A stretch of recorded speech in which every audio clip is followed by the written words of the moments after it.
for over last 28 years in Kurukshetra University, Kurukshetra.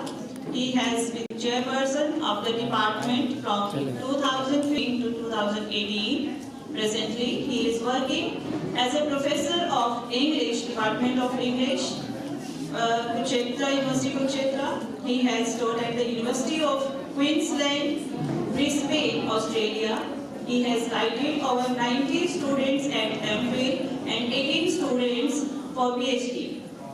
He is a member of Academic Council of Kurukshetra University. He is a life member of IASA. He is a life member of Shakespeare Association of India. He has participated in over 80 seminars and conferences. He has chaired sessions in various national and international conferences. He has been keynote speaker in many national and international conferences. He has taken various lectures in orientation and refresher courses in India. He has also published 2 books and over 60 papers in various national and international journals. Give up.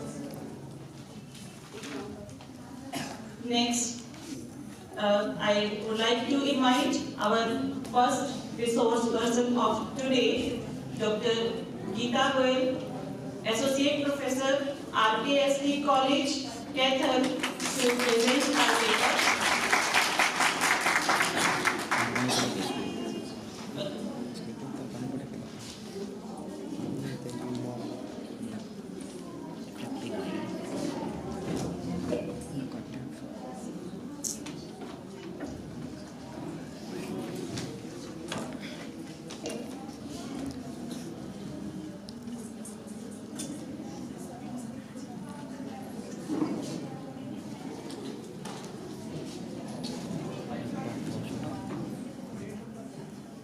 Respected Principal,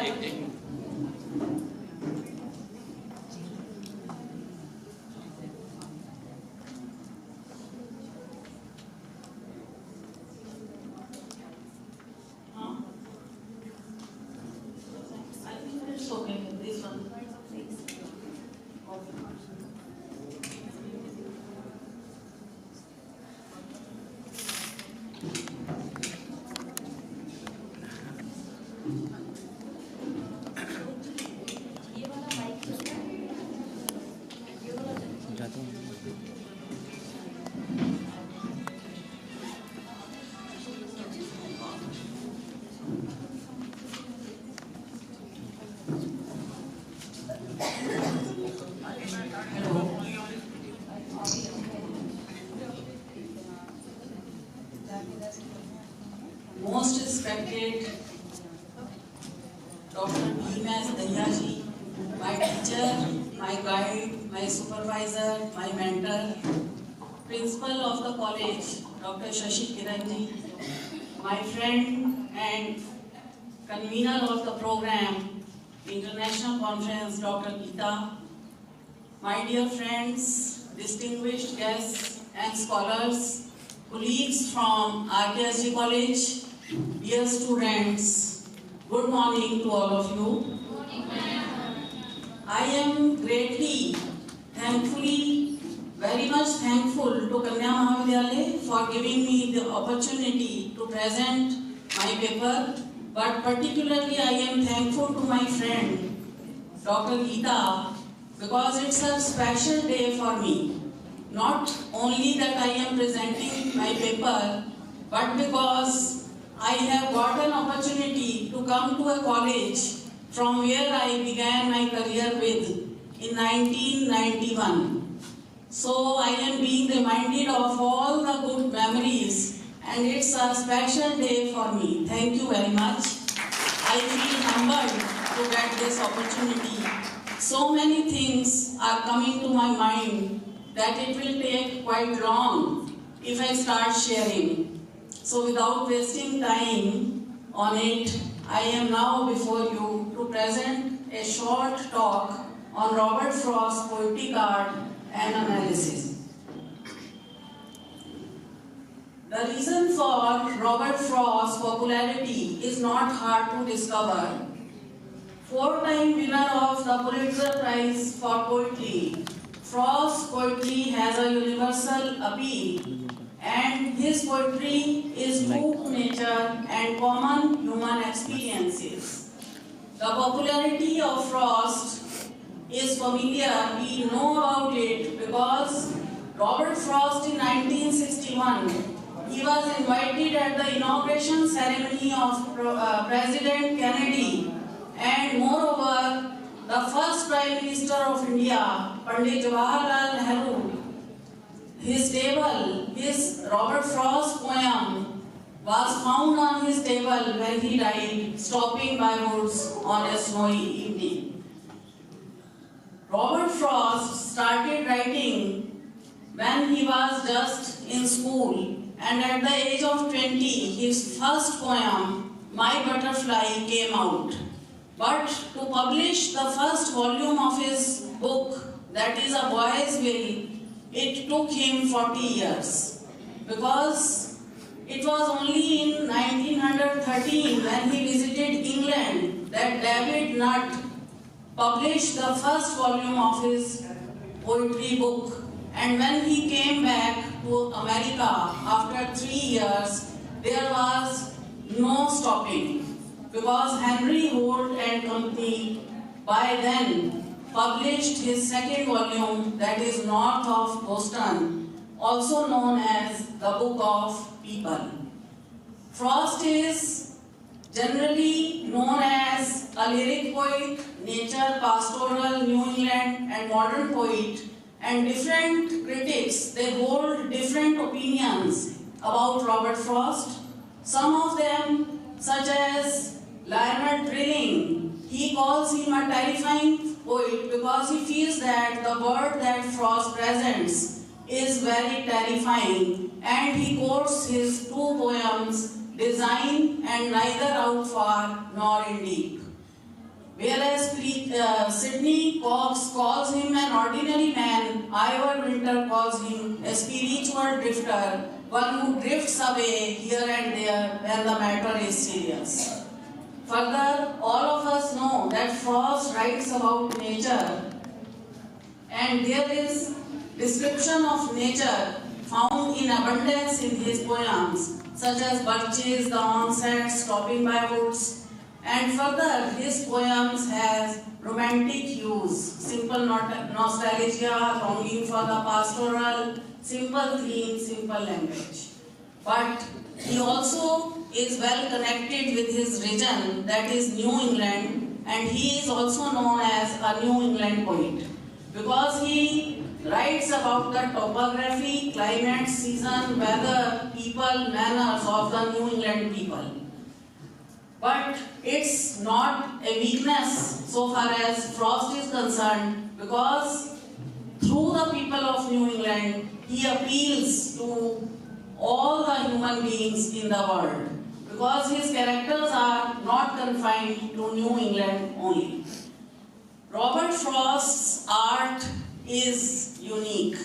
He evolved a poetic art of his own with time by using dialogues, using interactive conversation and dramatic situation, exposing juxtaposition of characters and dramatic action, expositing conflicting responses to a common situation. If we look at his dramatic narratives, then we come to know that his dramatic narratives are not confined to any single manner of storytelling. Some have first-person narrator, others have third-person narrator, and then the narrator leaves the characters to show them through their own dialogues. And all this he does to expose the aberrations of mind and soul in New England. If we look at one of his poems, that is The Death of the Hired Man, then we find that there are three characters in the poem, Silas, Mary and Warren. And there is a common situation that is presented because Silas is a self-respected hired man, and it is in his response to his need and character that not only Silas' character but Mary and Warren's character is also brought out. The poem begins like Mary sat musing on the lamp frame at the table, waiting for Warren, who is her husband. And when she heard his steps, she ran on tiptoe down the darkened passage. And then he says, Silas is back. So this is the beginning of the situation. And he leads him, be kind. But husband, he has a opposite opinion. He says that when was I ever anything but kind to him? But I won't have the fellow back. So neither the husband nor the wife is wrong. Both have their different opinion, which brings out the dramatic situation, and it shows the conflict of feeling between the two. And Frost's art lies in the fact that he doesn't pass any comment in favor or against of any of the characters, but he just shows, not tells. He depicts, and that's why his poetic art is brought out. Other poems such as The Mountain, The Code, The Fear, A Servant to Servant, and Home Burial, and many others are poems in which characters are caught with the grief, and she becomes intolerable that how her husband can come directly from grave and gets him in day-to-day task. Again, it's a clash of culture, the urban and rural. Both of them, they share the same dramatic situation, and both of them depict the version of their psychology. So this is Frost's art. He doesn't pass any judgment in favor or against of either of the two, and through dramatic technique brings out the strength and weaknesses of both. Another feature of his art is variety of personae that Frost creates in his poems. Because in Mountain, if we look, there are neurotic people who are overwrought, just like the overwrought mother who cracks up under the burden of grief.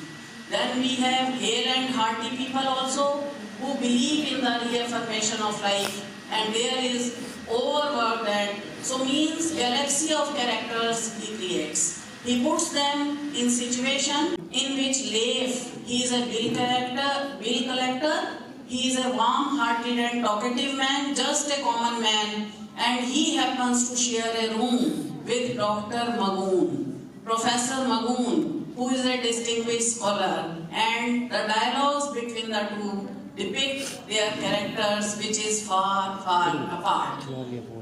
So like an artist, Frost portrays life in its richness and complexity through variety of means of showing rather than telling. Then we have dramatization of an emotion, scene or setting in many of his dramatic lyrics, just as Peril of Hope, Storm Fear, Meeting and Passing, and many others, because instead of just putting down the emotion, describing the emotions, he does it through an analogy, through a comparison, through an image which is visual, which can be seen, which can be enacted on the stage. And one such example is the poem The Secret Sits. This is a short poem, just two-line poem, in which he says, we dance round in a ring and suppose, but the secret sits in the middle and knows. So Frost, here we know secret is personified. It is an enactment of an abstract idea because he has made a comparison and presented it through an image of dancing round and round in a ring and supposing. So we don't know that he leaves it to the reader to decide whether the utterance is a warning or a lamenting or boasting or just suggests the futility of human activity. We are reminded here of another poem by Ezra Pound, In a Station of the Metro, which is again a two-line poem in which Pound says, the apparition of these faces in a crowd petals on a wet black bough. Here also We don't know whether he is contrasting the urban crowd in a metro with the perfect peaceful petals on a tree, or he is finding a resemblances between the two. So this is the dramatic technique of the poets. Another feature that we come across while reading Frost's poems is the enactment of an emotional experience. And Strong Fear is one such poem in which the experience of fear of negative emotions of approaching storm has been dramatized and pelts with snow and whispers with a sort of stifled bark, the beast, come out, come out. So these words are as a man who is shivering, who is afraid, and who is feeling that the storm is approaching and capture him. Similarly, he captures the spirit of the modern age. There is a conflict between emotions and thoughts, interplay between fact and fancy, abrupt beginning, open ending are found in his poems, and his poetry is full of symbols, metaphors, epigrammatic terseness, and the beauty is that the proverb is interiorized into the structure of the poem. Therefore, Frost moves away from the 19th century tradition by not making a direct rendering of emotion, but presenting it either through a fable or a story, an episode or an incident, and so on and so forth. Then we can conclude that he is an artist, not like the Edwardian poets, neither like the Romantics, but he is more interested in building up a mood or a metaphor. Frost's poetry grew with time from the romantic Georgian to the modern mode, and this is my second last slide because I have got the signal from the chairperson. In 3 words I can sum up everything I have learned about life. It goes on. And last is, नजर फरेब नज़ारे यहाँ के हैं बेशक, नजर फरेब नज़ारे यहाँ के हैं बेशक, मगर मुझे तो बराबर कदम बढ़ाना है, न रुक यहाँ मेरे ज़ोखे नजर न रुक, कि अभी बहुत दूर मुझे मंजिलों पे जाना है. This is a translation by one of our respected colleagues, Dr. Rana Pratap Ganori ji, of Frost's poem Stopping by Woods, Miles to Go Before I Sleep. Thank you very much.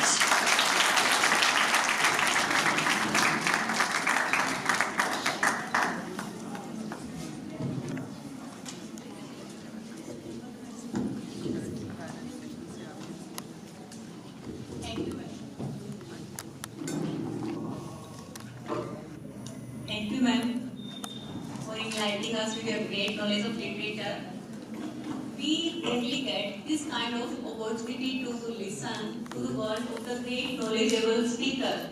I would like to invite our next resource person, Dr. Upasana Singh.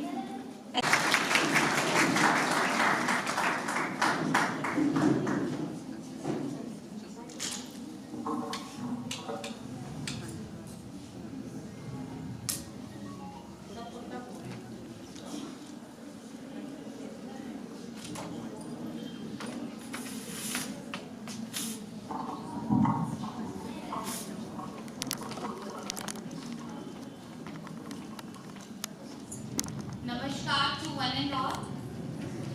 First of all, I would like to congratulate the whole team of this college for organizing this seminar successfully and wonderfully, especially Dr. Geeta Jaiswal madam, Honorable Bhim Singh Daya sir, seeking your blessings sir, respected chairperson of this session, Professor Ramnivas sir, Principal Madam, and Madam Dr. Geeta Goy. The title of my paper is Echoes of Indian Philosophy in American Transcendentalism, a Comparative Study.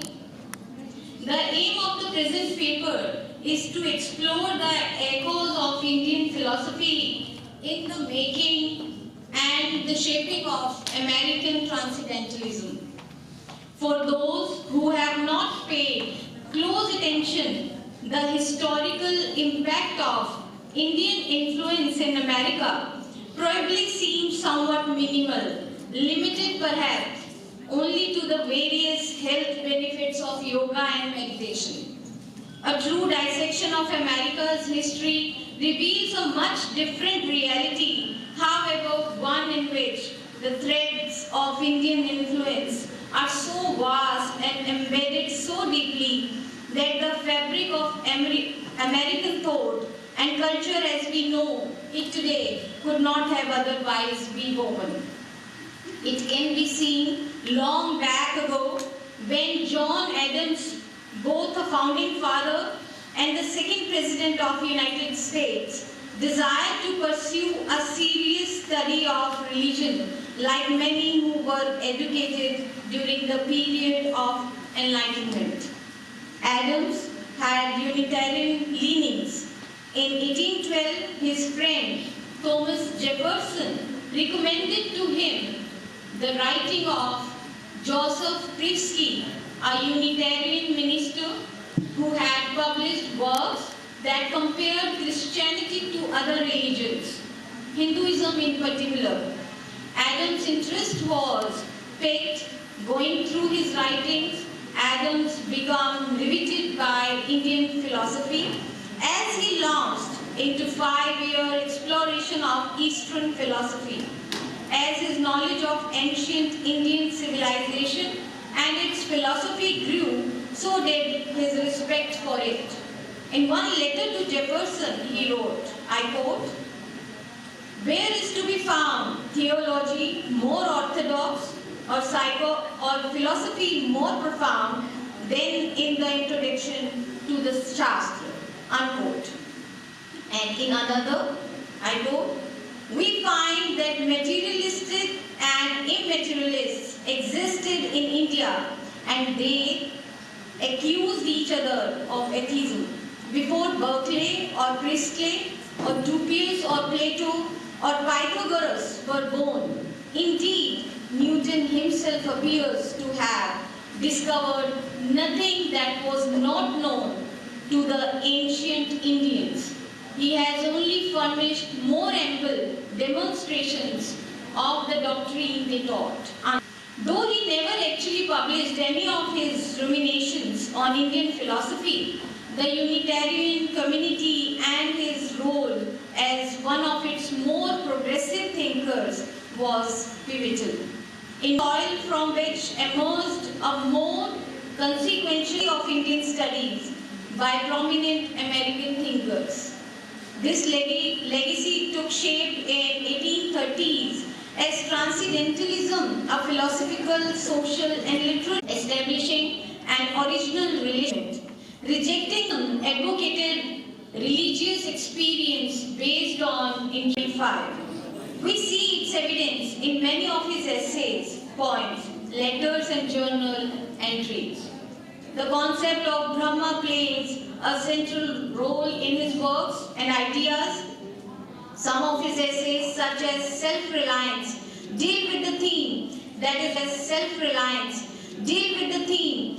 is very much similar to the concept of karma.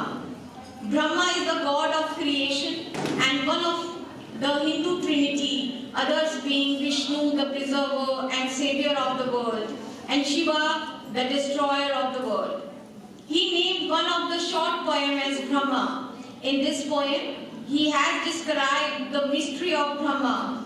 It is very difficult for humans to understand the subtle ways of Brahma. However, in the end of the poem, we see the light of hope as Brahma assures anybody who is the meek lover of the good can find him. I quote, "When me they fly, I am the wings. I am the doubter and the doubt, and I the hymn the Brahman sings." Unquote. Emerson's frequent mystical revelations can be compared to the experiences of Indian rishis in their quest for the ultimate knowledge. His mystical union with the divine is very much akin to the Upanishads concept of I am Brahman. I behold with awe and delight many illustrations of the one universal mind. His superb blending of Indian philosophy and Western idealism, Hindu Atma and Western self, appealed to a vast number of people in the Western world. Alan Hodder, author of Emerson's Rhetoric of Revelation, explains the impact of Indian philosophy on Emerson. I quote, "If we are to judge from the plethora of entries Emerson made in his journals from the mid-40s on, in which he transcribed passages from his Hindu readings or reflected on their implications," unquote. Following Hindu philosophy, he looked to the individual self for a path to the universal self, as it is reflected in the following quote. I quote, "The man who perceives in his own soul the supreme soul present in all creatures acquires equanimity towards them of Manu, as expressed in laws of Manu. Single is each man born, single he dies, single he receives the reward of his good, and single the punishment of his evil deeds. His perspective on compensation is akin to the laws of karma." He wrote, Emerson graduated from Harvard University. He had acquired a great deal of knowledge on the history, beliefs, and religious practices in India. His works also reached Indian shores. The educated Indians were thrilled to find that their sacred texts had influenced Americans so profoundly. In one of the interviews, Tagore remarked, I quote, "I love you, Emerson. In his work, one finds much that is of India. He made the teachings of our spiritual leaders and philosophers a part of his life," unquote. Swami Yoganand quoted Emerson at least 10 times in his much celebrated book, Autobiography of a Yogi. He was the leading voice of America who supported the rights of women, Native Americans, and the enslaved African Americans. According to Bloom, I quote, "If God appeared in 19th century America, it was as Ralph Waldo Emerson," unquote. To conclude, Transcendentalists, writers of America, represented India. The echoes of Indian mysticism and philosophy can be found in their works. They compared religions in order to discover one universal religion that would unite mankind spiritually. Thank you so much.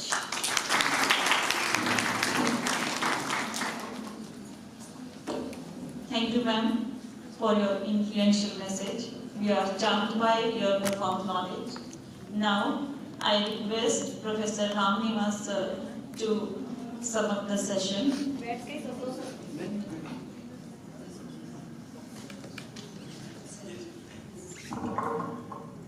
Thank you very much, Professor Daya, my mentor, Principal Dr. Shashi Kiran, Geeta, one of the organizers, and my dear friends. After COVID-19, it's very pleasant to meet again, and I think we are gaining that momentum which we lacked for last 2 years actually. So I thank the organizers of this college to organize this seminar and gave us the opportunity to be together after 2 years, and all of us have been missing this opportunity, of course. I thank the presenters of the session, Dr. Geeta Goyal and Dr. Upasana. Of course, Frost is one of the most prominent poets of American literature, and he portrays so many themes in his poetry, actually. He's a philosophical, he's a poet of nature, he's a poet of modern time. And so you will find many contradictions in his poetry. But I believe that finally he says that earth is a place to make love. Of course, he talks about the progress and that he is against that rat race actually. And that's why he ultimately believes the reality is this, that earth is a place where to make love. So a realistic poet. And then Dr. Upasana, of course, presented in her paper the Indian influence on the American poets, and particularly Emerson, she talked about. Of course, all the poets, right from Whitman, Thoreau, and Emerson, and all other poets also, they were influenced by particularly Geeta, Bhagavad Gita, and whole Indian philosophy.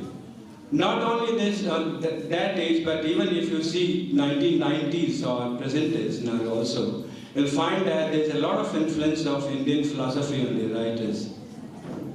All the poets or dramatists, novelists, they go back to Indian philosophy actually for the final solution. That's where the real solution lies about the life. Even when you see 1980s, 90s literature, American literature, you'll find that there are so many topics are covered, but only it is the social purism which is actually important, and no leftist, no rightist, but all have to come together. So humanism, that is very important actually, and so that's what is portrayed in Frost as well as Emerson, because Emerson also supported all the people in America. So blacks also, natives also, immigrants also, and so that's what the beauty of American nation is actually, where everybody gets the equal opportunities. So thank you very much. Thank you, thank you organizers for giving me this opportunity to be here. Thank you very much.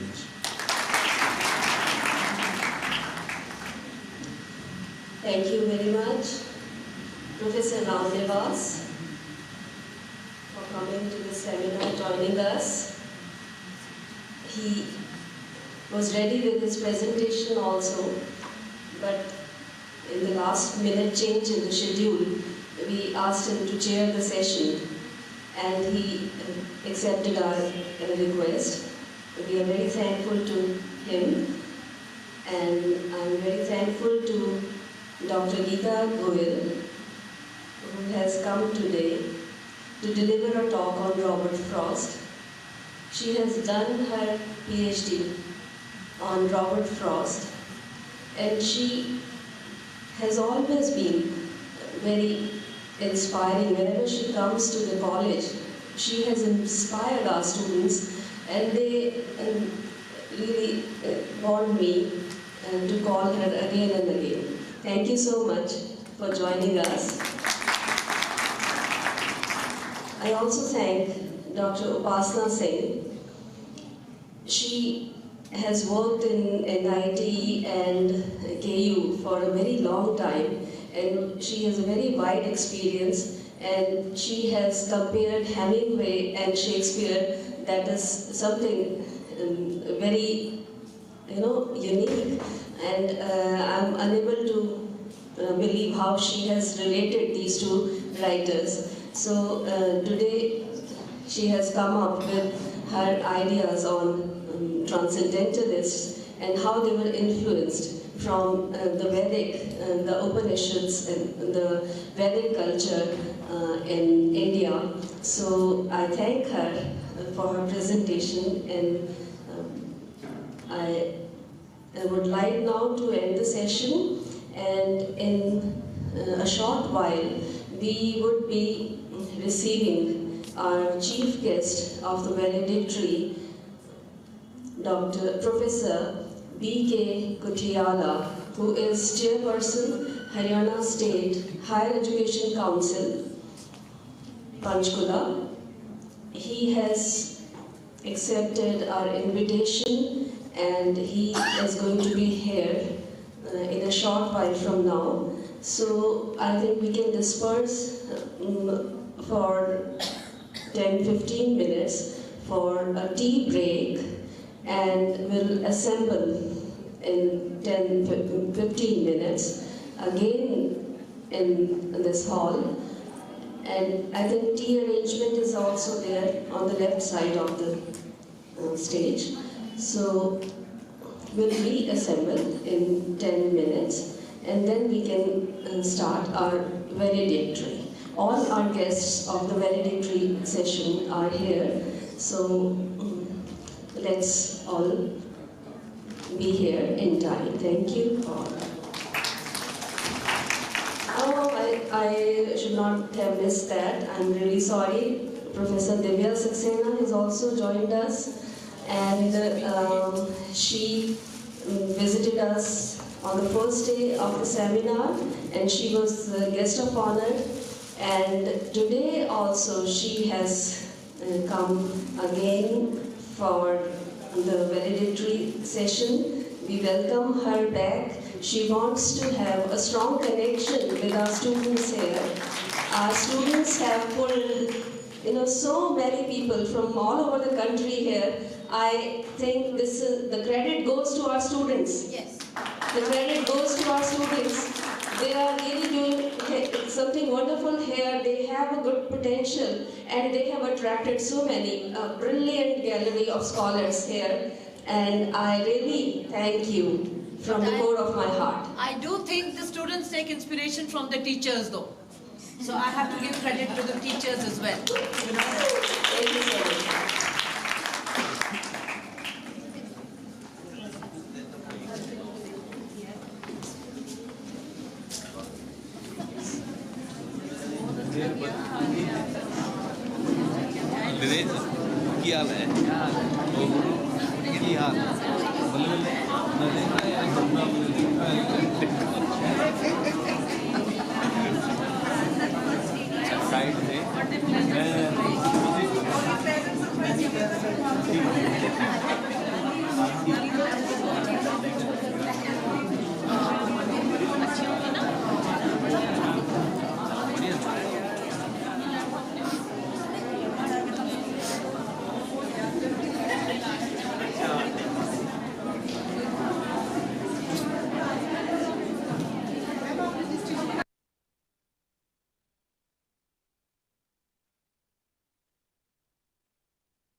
Okay. Mic was not on.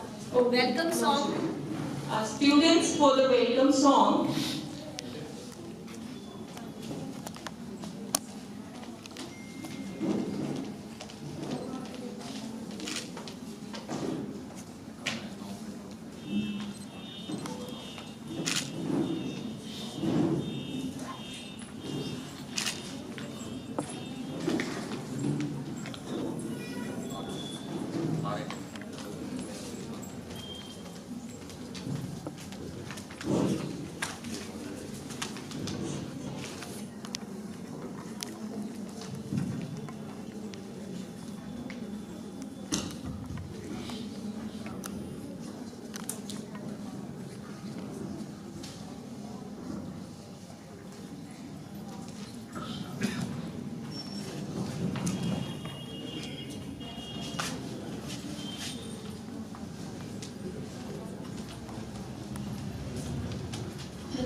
सुनी जो उनके आने किया है गरीब खाना सजाया हमने बहुत ही खूबसूरत की Thank you very much, dear students. It was really mesmerizing. It's now the time for welcoming our guests by presenting quotes and shows as a token of respect from our side. So firstly, I request our Principal Madam, Dr. Shashi Kiran, and Convener, Dr. Geeta Jaiswal, to welcome our worthy Chief Guest Sir, Professor B.K. Kotiala ji, by presenting a shawl and a coat to him. Please.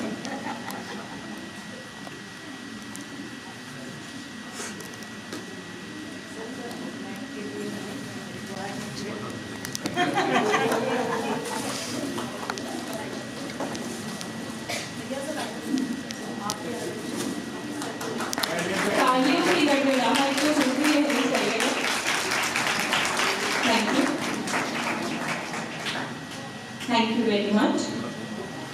I again request now presenting the shawl to respected sir.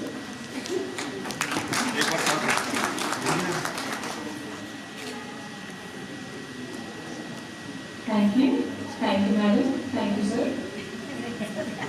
I again request you both, ma'am, to please present a shawl and a board to Mr. A.K. Agnihotri ji. मैं तो आपकी institution का अपना घर में आया हूँ Ishwar Singh ji.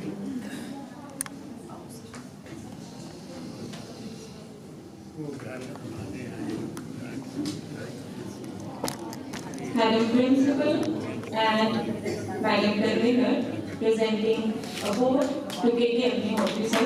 Please give me a round of applause.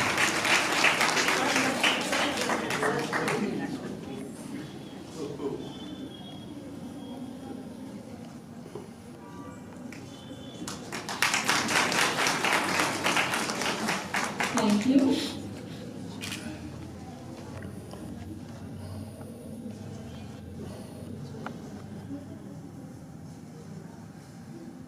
Again, I request you both to please welcome Professor Singh Kanya by presenting a shawl and a small coat. Please, ma'am.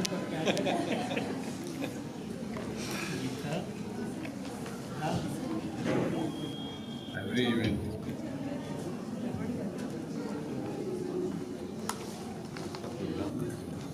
इतने esteemed dignitaries हमारे साथ हैं और हम सारे में भी तकलीफ से गए हैं।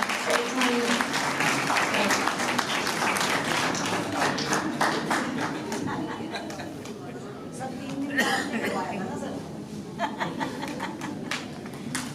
तो ऐसे मौके बार-बार आते हैं। Thank you, ma'am.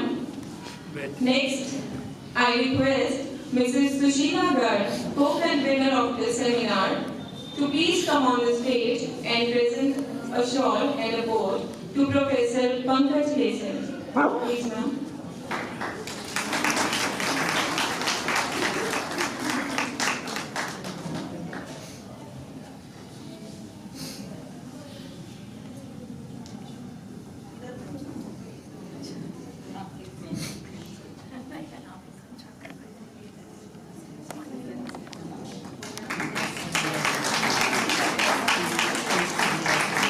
Presenting a board to Madam Pankaj Kesan.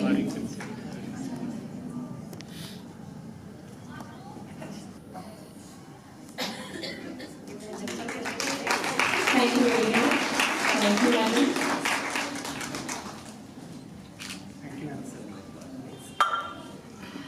Last but not the least, I invite Mr. Vinesh Maya, co-convener of the seminar, on the stage to present the shawl and advance to Professor Geeta Sharma.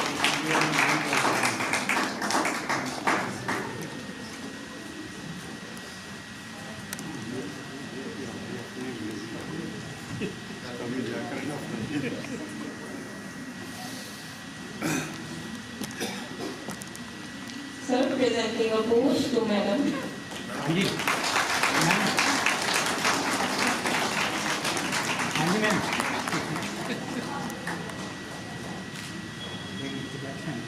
Thank you, sir.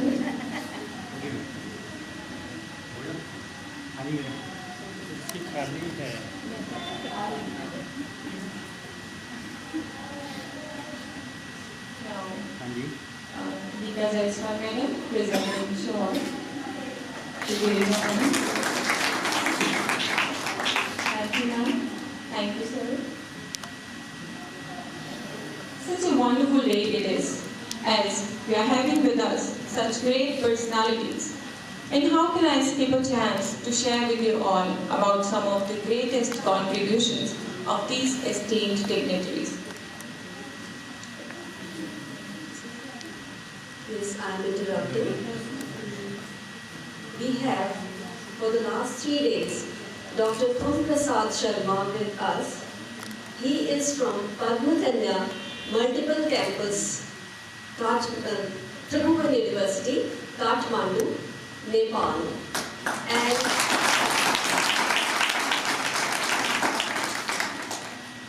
he is here as a resource person, and he is also here as a representative of his college, Padma Kanya Multiple Campus in Nepal. And we are signing an MOU with this college for student exchange program.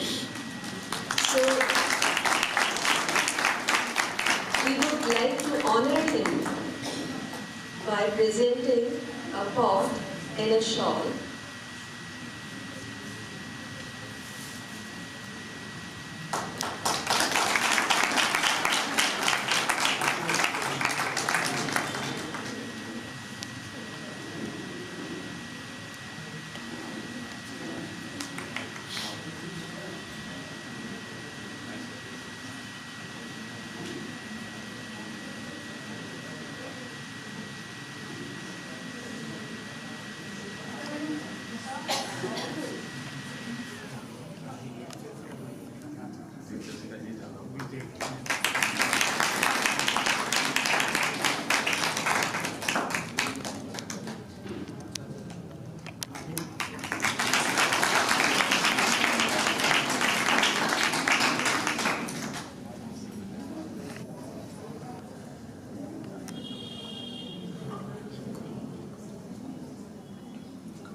Dr. Kum Prasad Sharma has come here with several gifts for the organizers, and he wants to present a shawl and a Rudraksh Mala to the chief guest of the valedictory, Professor B.K. Kutyala, Chairperson, Haryana State Higher Education Council, Panchkula.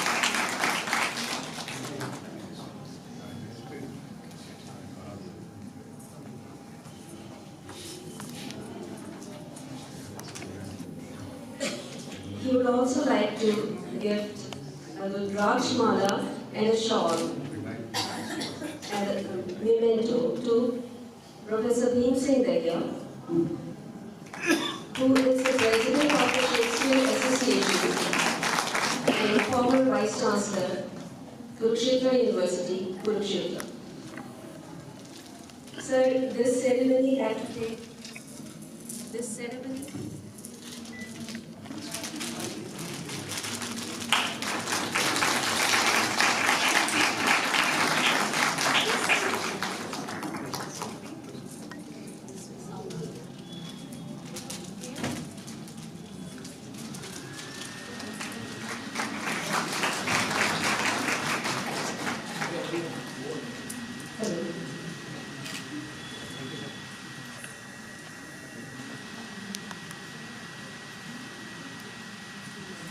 He would also like to present a memento and a Rudraksha Mala to the principal, Dr. Shashi Kiran,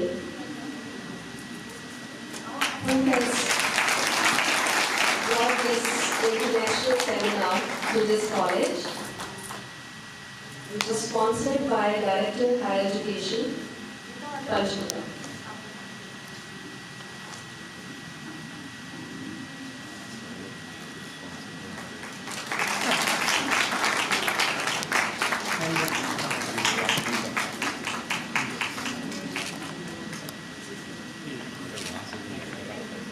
Thank you. So I would also like to present a memento and a Rudraksha Mala to the convener of the seminar, Dr. Geeta, Jaiswal.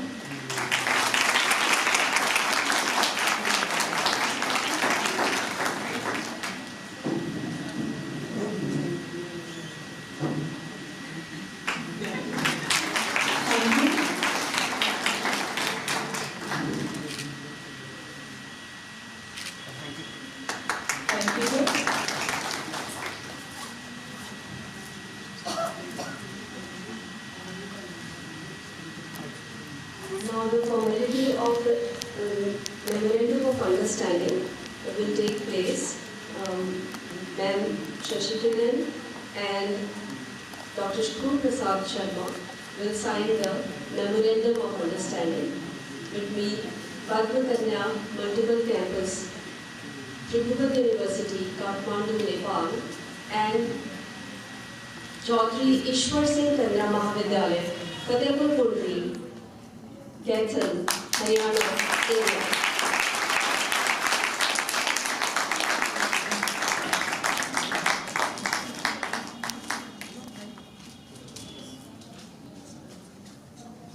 We also thank Dr. Jaiswal Singh, who has been instrumental in bringing this student exchange program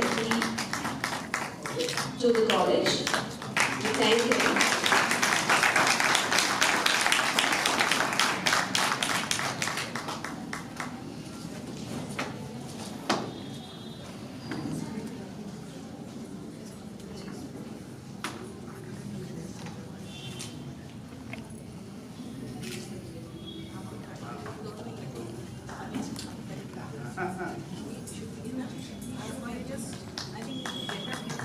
Thank you, ma'am.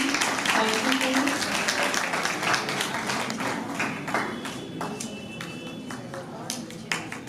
we are also having with us media persons, Mr. Sanjay Tejvir and Mr. Ashwini Khurana. We welcome you both here, sir.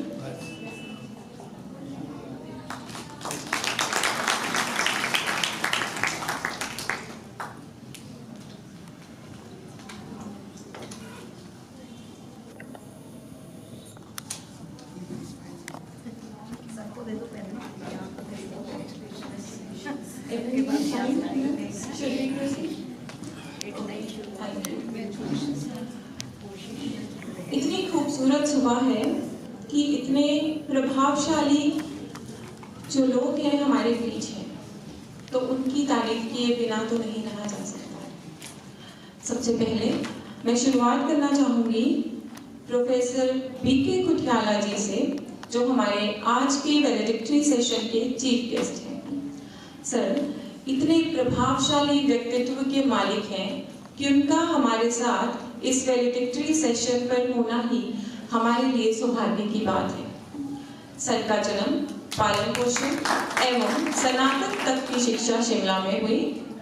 Punjab विश्वविद्यालय चंडीगढ़, भारतीय film व television संस्थान पुणे एवं भारतीय जनसंचार संस्थान दिल्ली से आपने शिक्षा ग्रहण की।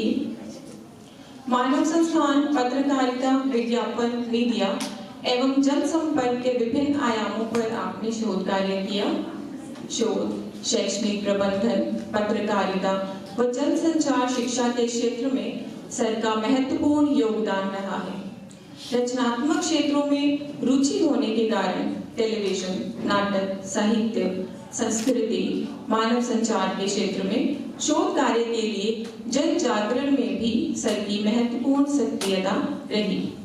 भारतीय जनसंचार संस्थान दिल्ली में 21 वर्ष, कुरुक्षेत्र विश्वविद्यालय कुरुक्षेत्र में 6 वर्ष, जम्बेश्वर विश्वविद्यालय में 11 वर्ष, सामाजिक विकास परिषद में 1.5 वर्ष, माखनलाल चतुर्वेदी राष्ट्रीय पत्रकारिता एवं संचार विश्वविद्यालय भोपाल में 8 वर्ष एवं गत 5 वर्षों से हरियाणा राज्य उच्च शिक्षा परिषद के अध्यक्ष के तौर पर अध्यापन कर रहे हैं। इंडियन मीडिया सेंटर के पूर्व राष्ट्रीय उपाध्यक्ष, अंतर्राष्ट्रीय सांस्कृतिक संबंध एवं मानव अधिकार परिषद के महासचिव, भारतीय चित्र साधना के राष्ट्रीय अध्यक्ष, प्रज्ञा प्रवाह प्रतिष्ठान ट्रस्ट एवं पंचनद शोध संस्थान के अध्यक्ष रहे। इतनी महान शख्सियत हमारे बीच है सर, हमारे कार्यक्रम की शोभा कई गुना ज्यादा बढ़ गई है। मैं एक बार फिर आप सभी से रिक्वेस्ट करूंगी कि जोरदार तालियों से सर का स्वागत करें। Thank you very much, sir, for being here with us. Also, we are having with us Professor Bhim Singh Kanya ji, former Vice Chancellor, Kurukshetra University, Kurukshetra. Sir, you have great contributions in academic and administrative works of the university. Positions held by Sir includes Fellow, Indian Institute of Advanced Studies, Shimla, from 1996 to 98, Professor of English, Kurukshetra University, Kurukshetra, 1985 to 98, Professor of English, MD University, 1978 to 18, Reader in English, Kurukshetra University, Kurukshetra, 1977 to 85, Teaching Fellow, University of Cincinnati, 1971 to 74. Apart from these academic works, Sir has also performed various administrative duties.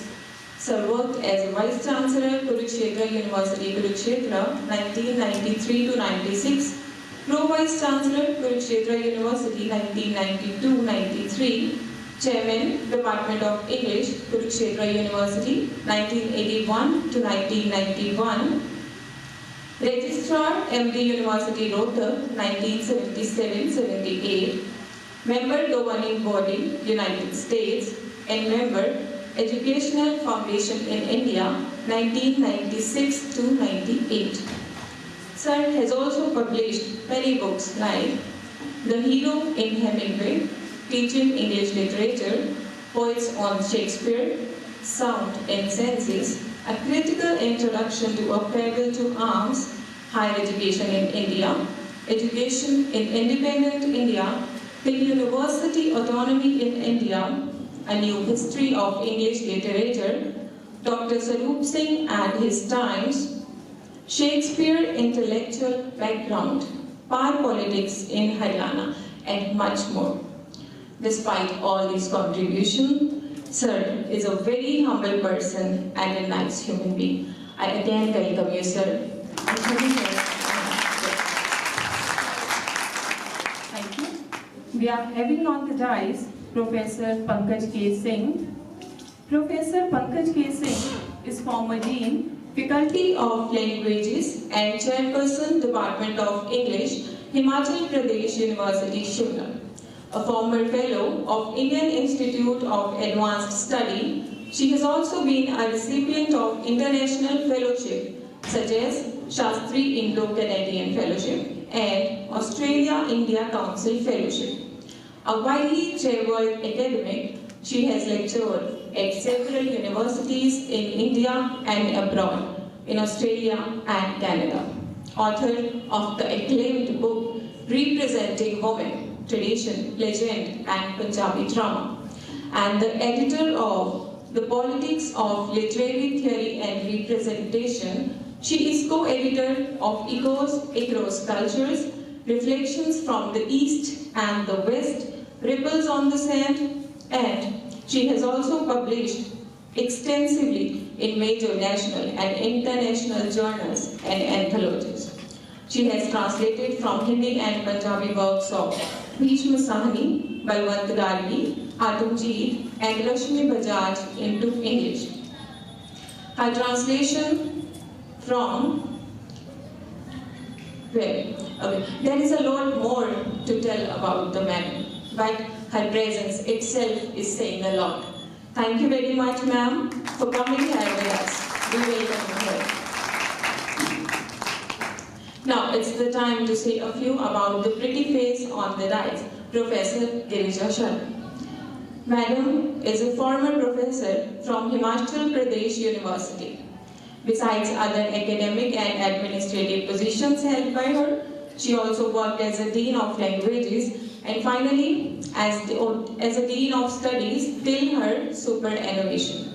Her research papers on modern and Renaissance drama, post-colonial and Commonwealth literature, regional Indian literature, and new literatures, and her book reviews as well as translated pieces have been published in national and international journals and anthologies.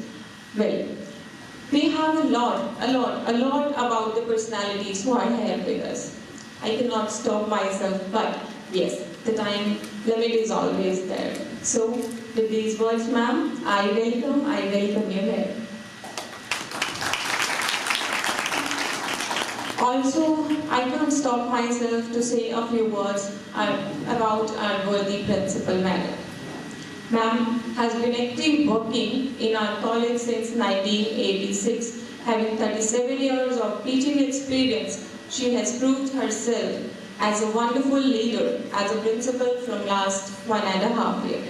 She has presented more than 25 papers in various international and national journals. She is a member of various committees of Kurukshetra University, and above all, she is a wonderful person inside and outside. We are always blessed, we always feel blessed to be a part of this institution under her leadership. We welcome you here, ma'am.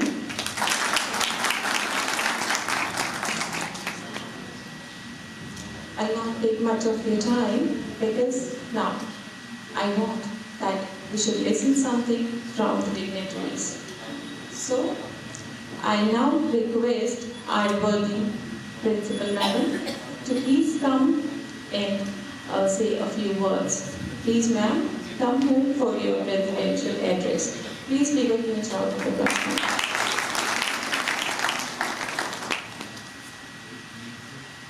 Thank you, Kiran madam. ये तेरा ये भी काम साथ साथ चल रहा है सर्टिफिकेट्स का, मैं एक बार दे दूँ ताकि वो फ्री हो जाए। मैं अपना शुरू करती हूँ।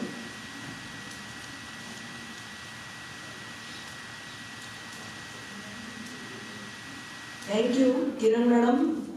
और सबसे पहले तो मैं गीता मैडम को बधाई दूंगी कि इन्होंने 3 दिन का इंटरनेशनल सेमिनार रखा। तो सेमिनार पे बहुत ज़्यादा हो गया, मैं बहुत कुछ नहीं कहूँगी क्योंकि फिर बार बार रिपीट हो जाएगा और कुतियाला सर ने जाना भी है, इनको जल्दी है, तो इसलिए मैं सीधा शुरू कर रही हूँ, सॉरी फॉर दैट।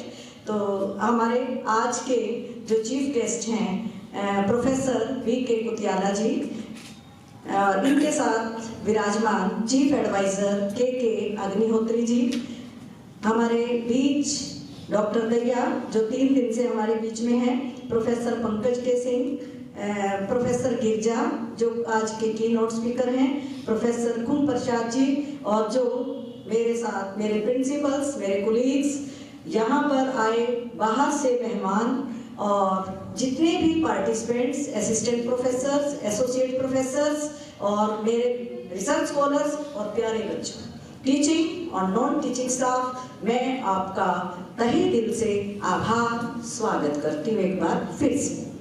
सबसे पहले मैं चौधरी ईश्वर सिंह जी को याद करके उनको शत नमन करती हूँ क्योंकि जिस दिन हमारा शुरू हुआ ये सेमिनार उस दिन उनकी 11 फरवरी को पुण्य तिथि थी। तो बिना चौधरी साहब के यहाँ कुछ नहीं था और चौधरी साहब ने ही ये पौधा लगाया था।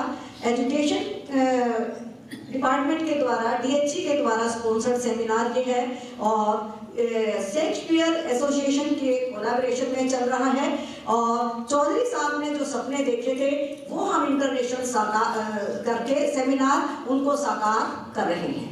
तो मेरे ख्याल से हमारे 39 ईयर के इतिहास में 84 में ये कॉलेज बना था, आज तक इंटरनेशनल सेमिनार हमने नहीं करवाया था। तो पहल है, इसके लिए सारा ही इंग्लिश डिपार्टमेंट पढ़ाई कर रहा है।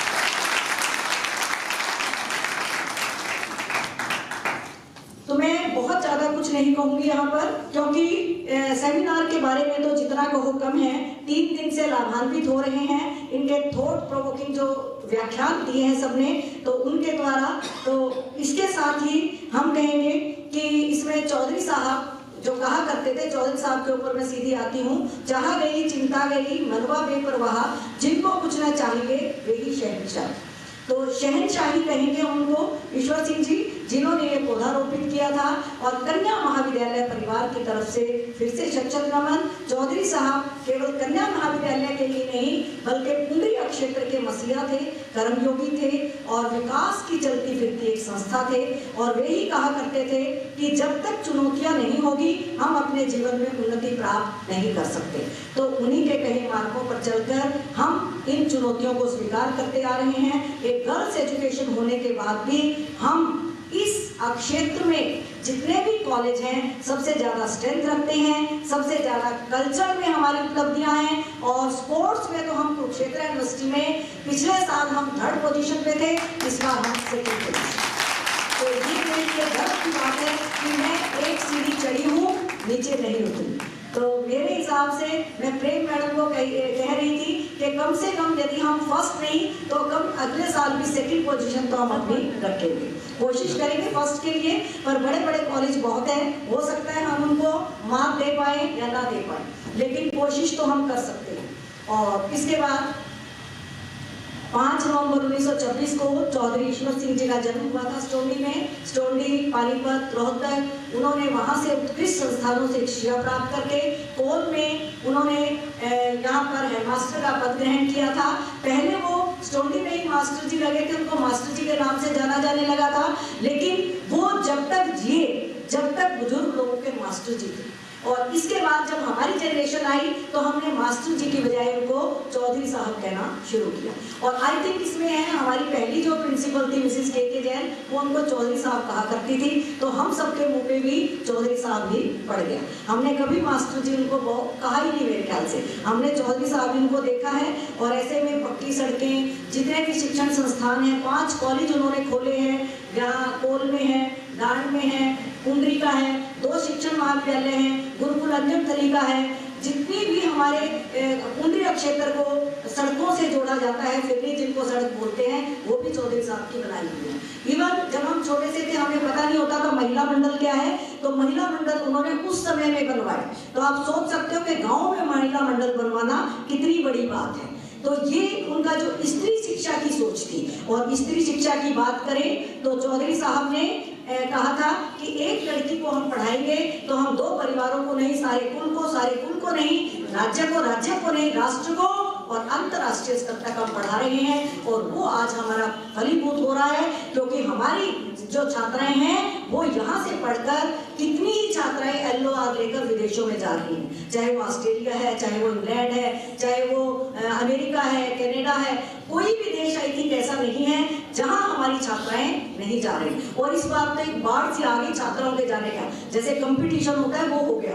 और चौधरी साहब की यदि हम तुलना स्वामी दयानंद सरस्वती से करें तो कम नहीं है। जो शिक्षा के लिए उन्होंने करा है वो बहुत कम है, जितना हम चौधरी साहब की प्रशंसा करते हैं। और अंजनथली के रूप में सबसे पहला शुरू किया था। इसके बाद उन्होंने कोल में कोएड बनाया था, फिर हमारे कॉलेज में। और 60-70 गांव से यहाँ पर 3000 की करीब छात्राएं शिक्षा ग्रहण कर रही हैं। और ये साथ ही समय की कमी के कारण मैं इसको स्किप कर करके बोल रही हूँ। चौधरी साहब ने ये जो कॉलेज खोला था, 65 छात्राओं से इसको शुरू किया था। और आज केवल 2 स्ट्रीम उस टाइम थी हमारी, आर्ट्स और कॉमर्स। आज हमारा कॉलेज 1600 छात्राओं को पढ़ा रहा है, लगभग 1600 छात्राएं हैं। और इसमें 2 नहीं, हमारे इसके साथ BCA, BSc computer science, BSc non medical, और इसके साथ हमारी BA और BCom तो है ही हैं। और 5 PG हमारे पास है, PGDCA, MA political science, MA history, MCom, MA English. तो 5 पीजी हम यहाँ पे पढ़ा रहे हैं। और प्राचीन काल से यदि हम देखें तो भारतीय संस्कृति में भी स्त्री शिक्षा का जिक्र काफी आता है, और बिना स्त्री के कोई भी धार्मिक और सामाजिक कृत्य पूर्ण नहीं समझा जाता था। और यही सोच लेकर चौधरी साहब भी आगे चलते थे।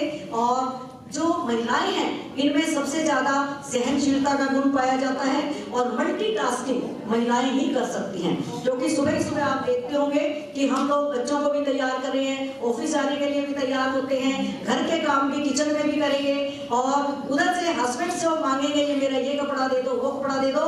तो ये महिलाओं के बस की बात है। आई थिंक एक आध पुरुष कर लेता हो तो एक्सेप्शन सारे होंगे, वो मैं नहीं कह सकती, लेकिन ये महिलाएं ही कर सकती हैं। और महाभारत के काल से यदि हम कहें तो हमारे पुंडरी तीर्थ पे, इसके तट पर, और कहा जाए तो इसके हार्ट में, पुंडरी के हार्ट में दिल बसता है, और वो दिल है कन्या महाविद्यालय हमारा। और इसमें 24 कन्या महाविद्यालय के परिवार की तरफ से मैं फिर से जितने भी हमारे आज पहुंचे हुए मेहमान हैं, जितने भी हमारे डाइस पर विराजमान मेहमान हैं, उन सबका स्वागत करती हूँ। Thank you so much. सबने जाना इसलिए मैं बहुत समय नहीं दूंगा।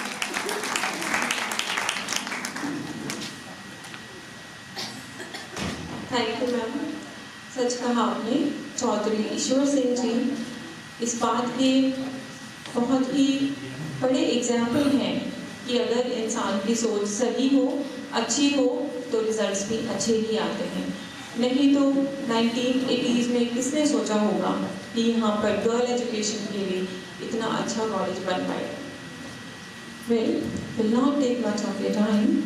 I'm now requesting our worthy chief guest of this valedictory session, Professor B.K. Putyala ji, to enlighten us with his knowledgeable words. Sir, please.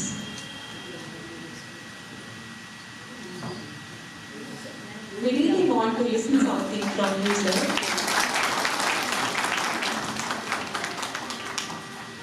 Please, sir.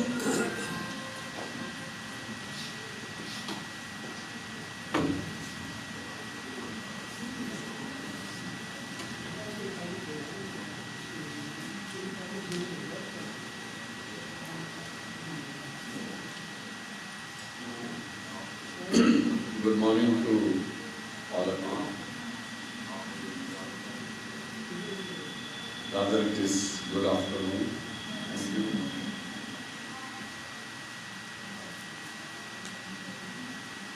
Most respected Professor Singh Ji,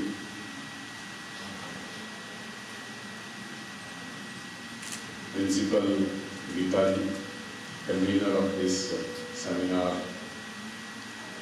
Principal Shashi Ji, Convener of this seminar Shashi Ji, and my friends on the dais, and various delegates who have come from different places to participate in this seminar, research scholars and students.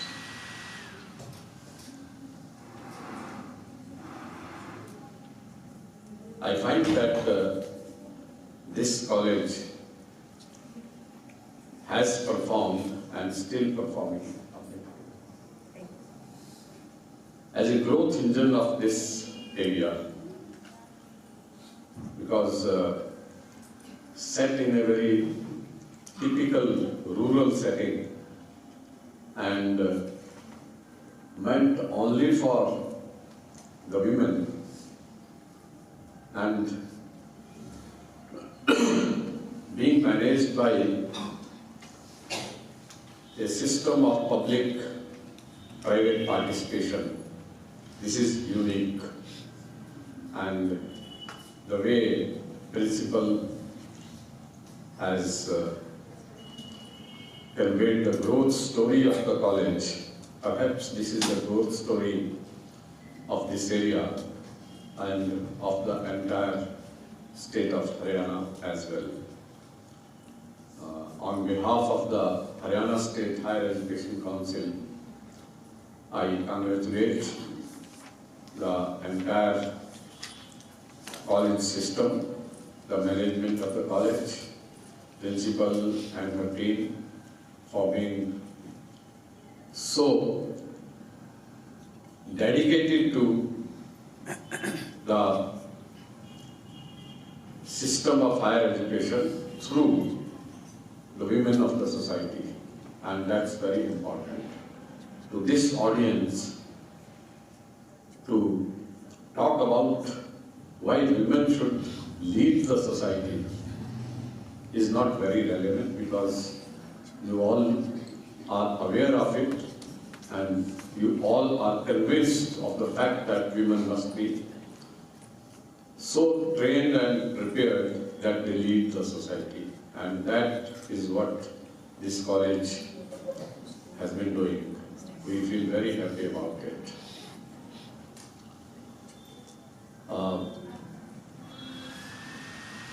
Since the representation in this hall is mainly from the teachers from higher education, I would like to talk about a bit about the teachers, the persons who are in the higher education system. Who are we? Who are we means, what is our identity? What is our placement in the society as teachers of colleges and universities? Who are we? If you analyze, you will find that you are the most educated section of the society. No other section of the society has received as much education as you have. Second,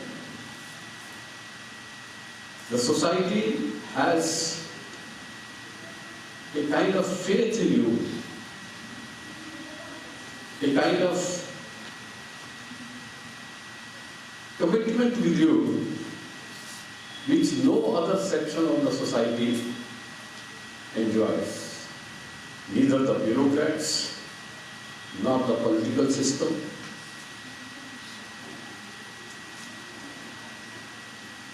has so much love and affection in the minds of the general population. Just think about the process. Every year, the social system entrusts with you with the thousands of young people, young girls and boys.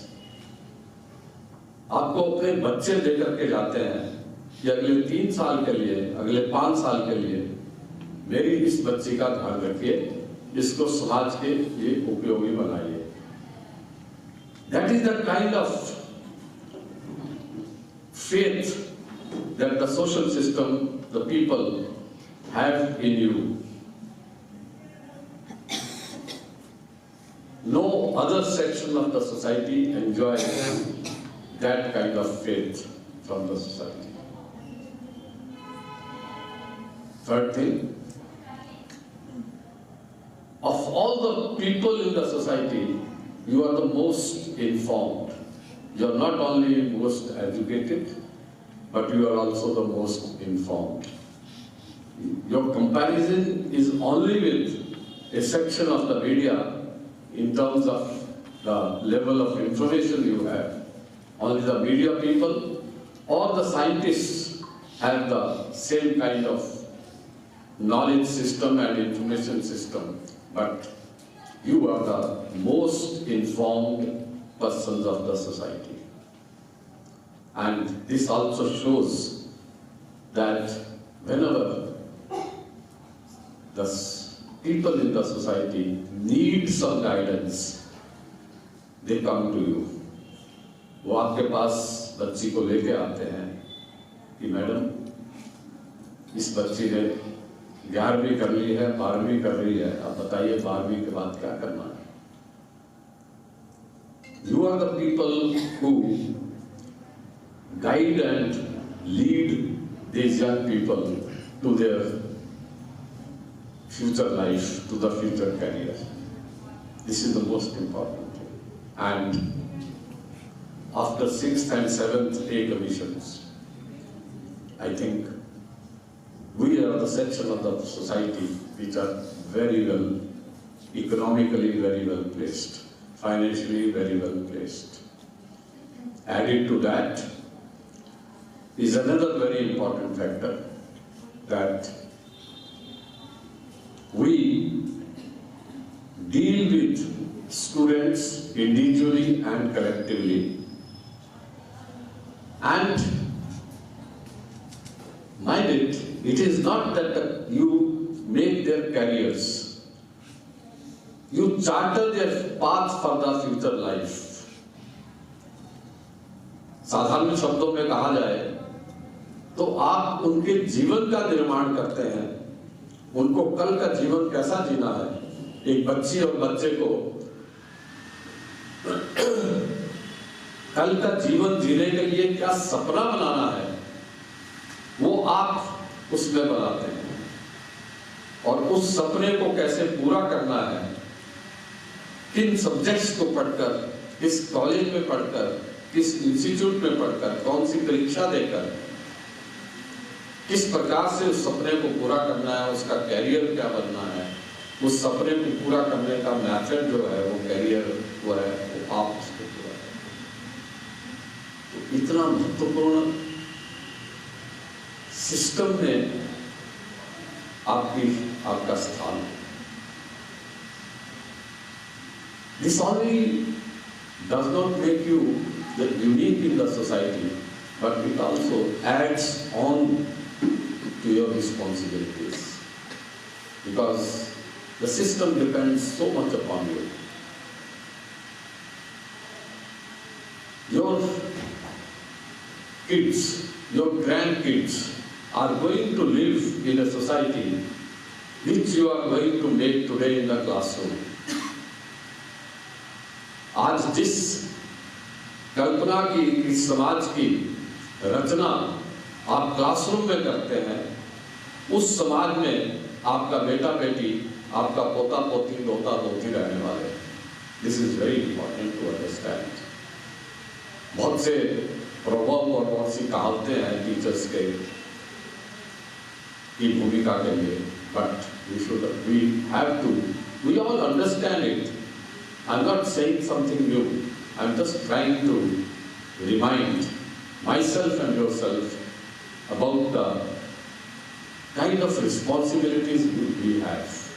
And my dear friends, the overall social system has total faith in you. They depend upon you. The overall credibility of various subsystems of the society is eroding very fast. But the credibility of the higher education system is increasing very fast, because every year in our country, 27% of the youth in the age group that should go to the college are handed over to us, and this is increasing every year. In Haryana, this is about 29%. So, in a way, the people who are going to be the leaders of tomorrow in bureaucracy, in science, in technology, in innovation, in startups, in politics, in social work, we and you are going to make their minds. That is very important to understand. And to the students who are present here, I wish to tell you that your generation is the most fortunate generation of our country. You have become young in a time when the country is on a very fast track of growth, fast track of development. I'm not talking of the political system, I'm talking of the overall socio-economic and cultural rejuvenation of the society. This kind of environment was not there during independence and after independence. This is the time when the opportunities before you are tremendous. Talk to your father or talk to your mother and ask them what were the options available when they were as young as you are today. पूछिए उनसे कि जब आप मेरी as की थी तो आपके सामने क्या अपॉर्चुनिटीज थी? बहुत कम थी। आज आपके सामने बहुत अपॉर्चुनिटीज हैं। I am not going to talk about those opportunities, but you know it well that आज आप जो सपना लेना चाहें उसको पूरा करने की सारी व्यवस्थाएं इस भारत के समाज ने आपको दी है। Only thing is you have to dream big and you have to dream when you are awake. सोए हुए के सपने अलग होते हैं, जागते हुए जो हम सपने देखते हैं वो पूर्ण होते हैं। और एक से ज्यादा लेखकों ने ये कहा है, हमारे वेदों में भी ऐसा कहा गया है कि if your intentions are good, the nature conspires to make you a success. अगर आपके संकल्प शुभ हैं तो प्रकृति षड्यंत्र करके आपको सफल बनाती है। सोचने की बात है कि हम अकेले आगे बढ़ना चाहते हैं या हम एक साथ आगे बढ़ना चाहते हैं। जब एक साथ आगे बढ़ते हैं तो वो संकल्प शुभ होते हैं और वो सफल होते हैं। आज का जो पूरा वातावरण पूरे विश्व में जो बना है, पूरे विश्व में जो भारत की ऐसी स्थिति बनी है जब भारत का मान सम्मान बहुत बड़ा है। आज out of 200 and odd countries, only 17 countries are there where at a very top position there is no person who is from Indian origin. केवल 17 देश ऐसे हैं जहां पर कोई भारत का नागरिक वहां पर बड़ी पोजीशन में नहीं है। आप सबको बताने की आवश्यकता नहीं है। दुनिया में जितने बड़े बड़े संस्थान हैं, जितनी बड़ी बड़ी सरकारें हैं, वहां भारतीय मूल के लोगों का दबदबा धीरे धीरे बढ़ता जा रहा है। कोई भी देश ले लीजिए, पश्चिम के देश ले लीजिए, पूर्व के ले लीजिए, अफ्रीका के ले लीजिए, कहीं भी ले लीजिए। आज ये अपॉर्चुनिटीज टीचर्स, कॉलेज के टीचर्स, कॉलेज के स्टूडेंट्स, यूनिवर्सिटी के टीचर्स, यूनिवर्सिटी के स्टूडेंट्स के सामने है। Only thing is, what do we decide to do? What do we resolve to do? Do we resolve to do certain big things? Or do we let our life drift from one station to another station? Do we plan our life? Or do we leave ourselves like a straw in the river where it is taken anywhere and everywhere? I think these are the times when we should look for the opportunities available around us, consult our elders, consult our teachers, consult our parents, and plan our life. And to achieve that dream of life, decide the course of action that we need to do. कौन सा course करना, कौन सा additional course करना, किस प्रकार की training करनी, किस प्रकार की अपनी सोच बनानी, किस प्रकार का मेहनत करनी, ये सब आज करने की आवश्यकता है। कहीं ना कहीं इसके बारे में टीचर्स, कॉलेज के टीचर्स और कॉलेज के students, they have to work together. As far as Haryana State Higher Education Council is concerned, we are very seriously working on an alternate system of higher education where every student who graduates from a college, mind it, every student who graduates from a college is prepared for being useful to the society. जो भी बच्चा BA, BSc, BCom, BBA वगैरह करके निकले, वो समाज के लिए कुछ ना कुछ उपयोगी कार्य करने के लिए क्षमतावान हो, और इसके लिए कोई बहुत बड़ा काम करने की आवश्यकता नहीं है। जो हम विषय पढ़ते हैं, जब हम पॉलिटिकल साइंस पढ़ते हैं, जब हम इकोनॉमिक्स पढ़ते हैं, जब हम हिंदी इंग्लिश पढ़ते हैं, जब हम कॉमर्स पढ़ते हैं, अपने सब्जेक्ट से रिलेटेड ऐसा क्या है जो कि समाज में आवश्यकता है। फिजिक्स पढ़ते हैं तो फिजिक्स, बीएससी की फिजिक्स पढ़ने के बाद मैं क्या कर सकती हूँ जिससे मैं केवल अपना जीवन यापन ही ना कर पाऊं परंतु समाज के लिए कुछ उपयोगी भी बन पाऊं।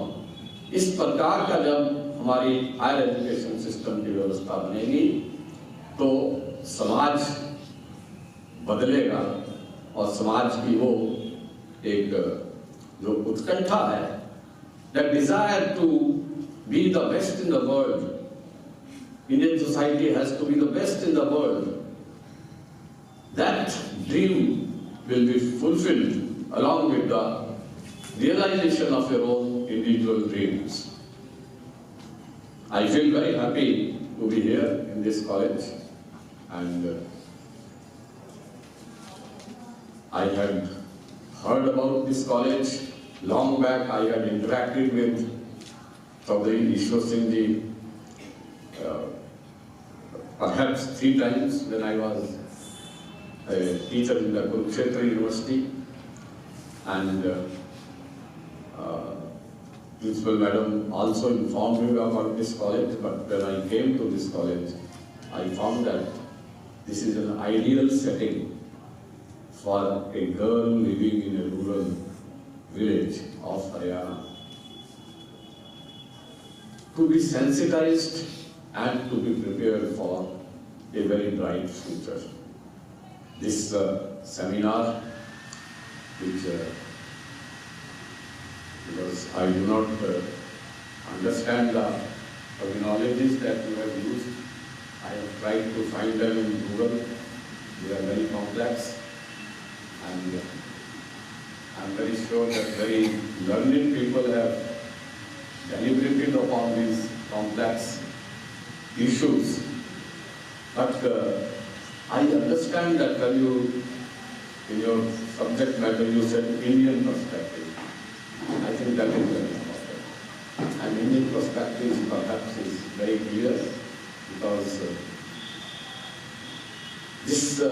जिस शक्ति ने इस सृष्टि को बनाया, उसको एक बार लगा कि मुझे तो रूरल होना है। वो एक संस्कृत का श्लोक है ना, एको हम बहुश्याम, एको हम बहुश्याम, मैं एक हूँ परंतु मुझे अधिक होने की इच्छा है। और उसके बाद उसने कहा, जब वो बहुत हो गया, बहुत सारे जीव बन गए, मैं भी बन गया, आप भी बन गए, तब क्या कहा? मैंने कहा अहम ब्रह्मास्मि, मैं वही हूँ जिससे जो एक था वो अनेक हो गया है, मैं वही हूँ। तत्त्वम असि, तत्त्वम असि, तुम भी वही हो और हम सब वही हैं। ये सब जब हम सोचते हैं तो मुझे लगता है कि दुनिया में कहीं भी जब निष्पक्ष होकर और सीरियसली इस सृष्टि के बारे में सोचा जाता है, independent of whether they are exposed to Bharatiya thought process, independent of that, the realization is that there is oneness in this universe. There is an element of oneness in this universe, and that oneness of the universe is being celebrated in various forms, and one of the very important forms is literature, be it English literature or be it literature in any other language. And I'm sure during the last 3 days you must have deliberated upon this, and when you said modernism, I think modernism is suffering from a desire to prove everything scientifically. अगर आप एक हैं और अनेक होना चाहते हैं तो प्लीज प्रूव इट, आप करके दिखाइए। मैं और मेरे और आप में एक ही ब्रह्म है, एक ही शक्ति है, तो please prove it in the lab. जब इस तरह की बात आती है तो थोड़ा सी समस्या आती है, और जब मॉडर्निज्म से हम पोस्ट मॉडर्निज्म और रियलिज्म से जाते हैं तो शायद एक नई रचना, नया हमारे मन में एक नया संसार बनता हुआ दिखता है। And that is perhaps what the world today needs, where the oneness of not only the human beings but also of the all living beings, including the plants, but also of the non-living. How the spiritualism explains the existence of the world, and what Nagarjuna wrote about 1500 years ago, Pratitasya Samotpat, that perhaps is the fundamental of everything, that is, everything in this universe, everything living and non-living, is connected with everything else. Everything is connected with everything else, and the second meaning is everything is dependent upon everything else. This is the crux of the Vedanta Upanishads, and this is perhaps what the independent thinkers in the West and in the East, in the South and the West, independent thinkers have realized, and they reflect it in their writings, poetry and novels and essays. And I'm sure you must have all deliberated upon it. I congratulate you, Principal Madam and Geeta Madam, for having thought of this. But the man behind all this, and the man behind me for being here, is Professor Singh Ji. Please have a big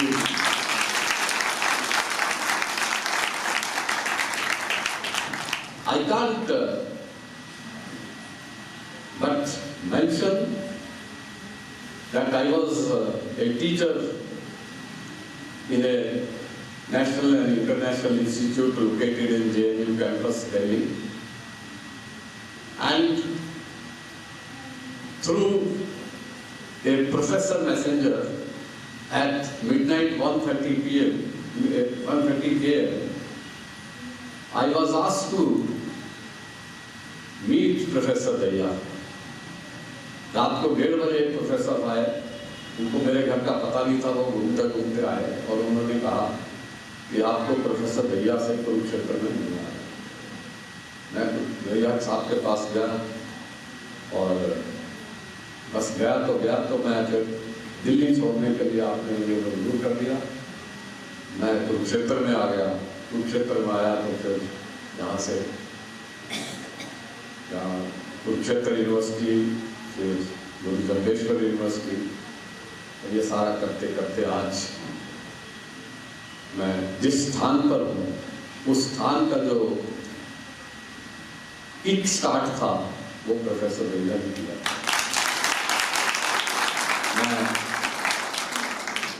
मुझे लगता है कि मेरे अपने career में एक बहुत महत्वपूर्ण जो एक टर्न हुआ, उसका श्रेय जो है प्रोफेसर दैया को जाता है। मैं उसके लिए आपको अपना एक मेंटर मानता हुआ आपको सादर प्रणाम करता हूँ, श्रद्धा। इस सेमिनार में जो लोग बाहर से आए हैं उनका हरियाणा में भी स्वागत है। और आपने एक ग्रामीण हरियाणा किस प्रकार से एक ग्रामीण अमेरिका, ग्रामीण लंदन, ग्रामीण फ्रांस के बराबर है, उस जैसा ही दिखता है, उस जैसा ही वहाँ का जीवन है, ये आपने देखा होगा। और आप देखेंगे कि अगले कुछ वर्षों में जो हमारा देश तो आगे बढ़ेगा ही, मगर हरियाणा जिस गति से देश बढ़ेगा उस गति से अधिक गति से हरियाणा आगे बढ़ने वाला है, ऐसा हम सबका विश्वास भी है, ऐसी हम सबकी भी आशा भी है। आप सबको बहुत बहुत बधाई इस सेमिनार के लिए, इस वर्कशॉप के लिए। मेरा आग्रह है कि आने वाले समय में आप ऐसे विषय में जो अमृत काल का प्रारंभ हमारे पूरे समाज ने, राष्ट्र ने प्रारंभ किया है, जो एक स्वाधीनता से स्वतंत्रता का जो एक मार्ग ढूंढने का प्रयास पूरा राष्ट्र कर रहा है, इस अमृत काल में, इस अगले 25 वर्ष में हम एकेडमिक्स की तरफ से थोड़ा संकल्पित हों कि anything that is going to help the growth and development of the society, we should focus on that. जो भी हम सेमिनार्स करें, वर्कशॉप्स करें, उसका सीधा सीधा समाज को क्या लाभ होने वाला है, कुछ वर्षों के लिए उस पर फोकस करेंगे तो मुझे लगता है कि हम अपना योगदान इस महायज्ञ में जो देश जिसको आज कर रहा है उसमें हम कर सकेंगे। चॉइस हमारी है, हम उस महायज्ञ को क्रिटिसाइज कर सकते हैं, उसको गलत साबित करने का प्रयास कर सकते हैं, या हमको वो अच्छा लगता है तो हम बाहर खड़े होकर तालियां बजाकर उसका प्रोत्साहन कर सकते हैं, या हम उस महायज्ञ में एक्टिव होकर अपना योगदान कर सकते हैं, अपनी आहुति दे सकते हैं। It all depends upon us individually and collectively, but I am sure this college, following the traditions and the teachings of Ishwar Singh Ji, will follow the last path that they have been doing for the last few years, that they will contribute for the growth, for the development and for the rejuvenation of the society. Thank you so much. Jai Bharat. Thank you very much, sir, for your words of wisdom. You very rightly said, sir, that we have a very significant role and a very important responsibility towards society as people have faith in us. And sir, हम उस faith को निभा सकें, उस पर खरे उतरें, हम हमेशा ये कोशिश करते हैं और आगे भी करते रहेंगे कि हम अपने बच्चों के साथ मिलकर इस कॉलेज को, शहर को, हरियाणा को और देश को आगे लेकर जाएं। Again, I thank you, sir. Thank you so much for being here with us, for addressing us. Please give a huge round of applause again. With these words, I now request Worthy Professor Singh Kanya ji to please address the gathering. Please, sir. Sir, कैसे session पूरा हो सकता है sir, आपके कुछ कहे बिना? आपका आशीर्वाद तो सोच सकते हैं सर। मेरा आशीर्वाद पहले दिन से है, आज भी है। चीफ गेस्ट के बाद मैं ही बोलूँगा।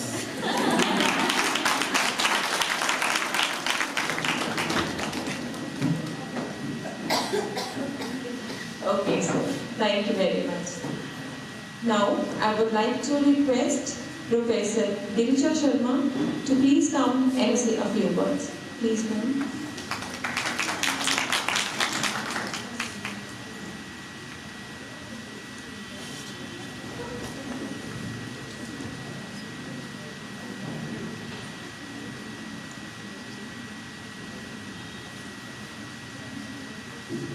Professor D.K. Kuchiala, the chief guest for today, Professor B.S. Tejvir, Professor Ishwar Singh, Dr. Shashi Kiran, Principal of the College, Dr. Kum Prasad, Dr. Geeta Jaiswal, the convener of this international seminar, all the teachers and my dear children. I'm sure you worked day and night to make this seminar a success. First of all, I would like to thank you from the core of my heart for making me part of this very prestigious event of your college. And I'm sure in future you will scale greater heights. I wish you all the best. This 3-day seminar on a very interesting topic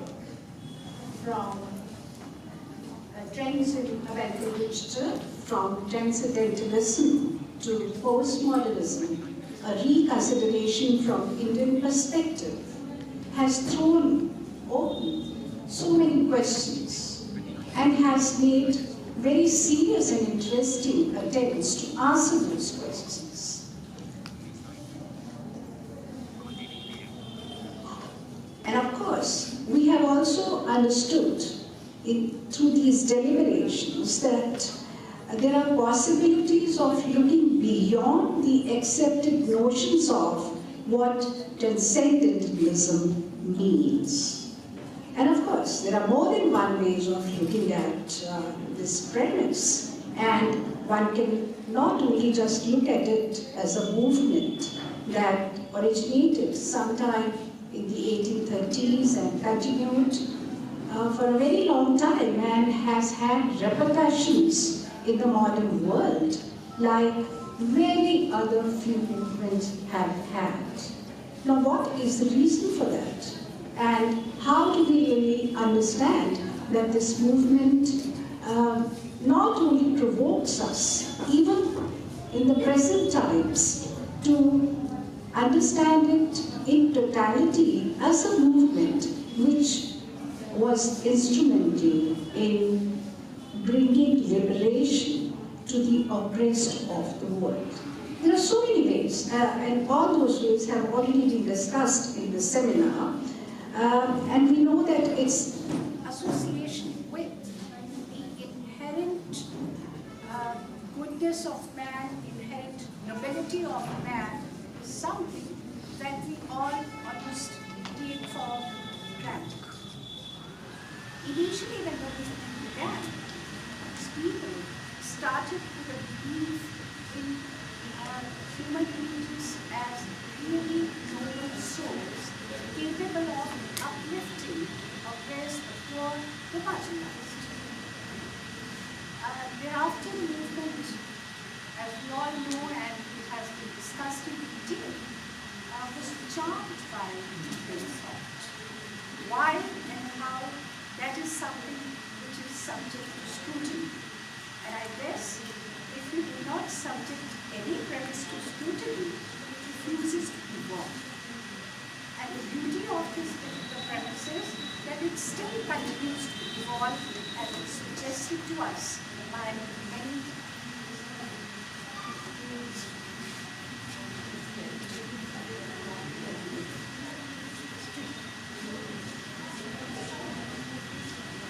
teacher, I guess. Yes, you can come here. Yes, you can come here. I have taught for almost 38 years, and I guess I've been shouting myself close in the class and go back here.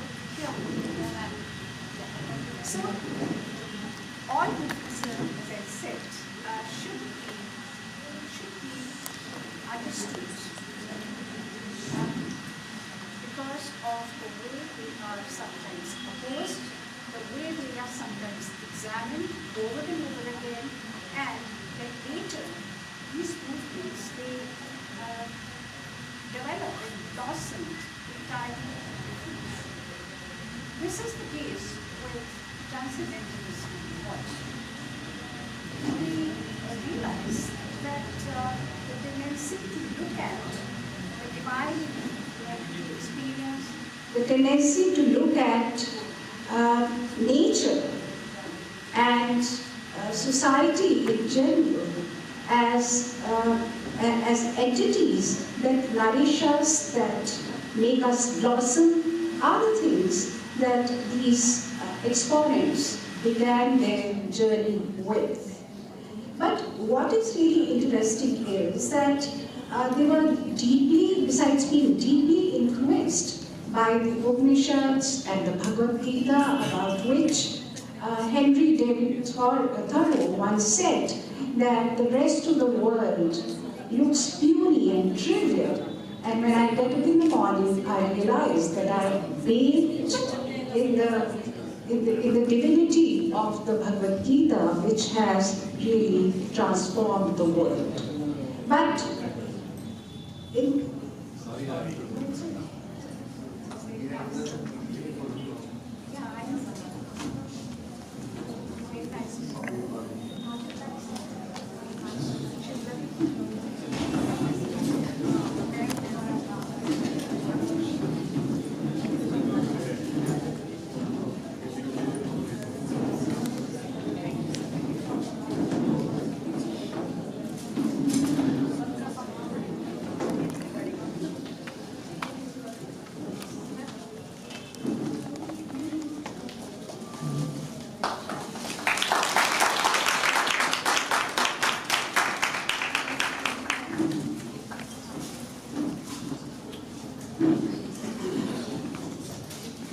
so all these things have seldom been questioned. Nobody's ever questioned the idea of divinity that is so closely associated with transcendentalism.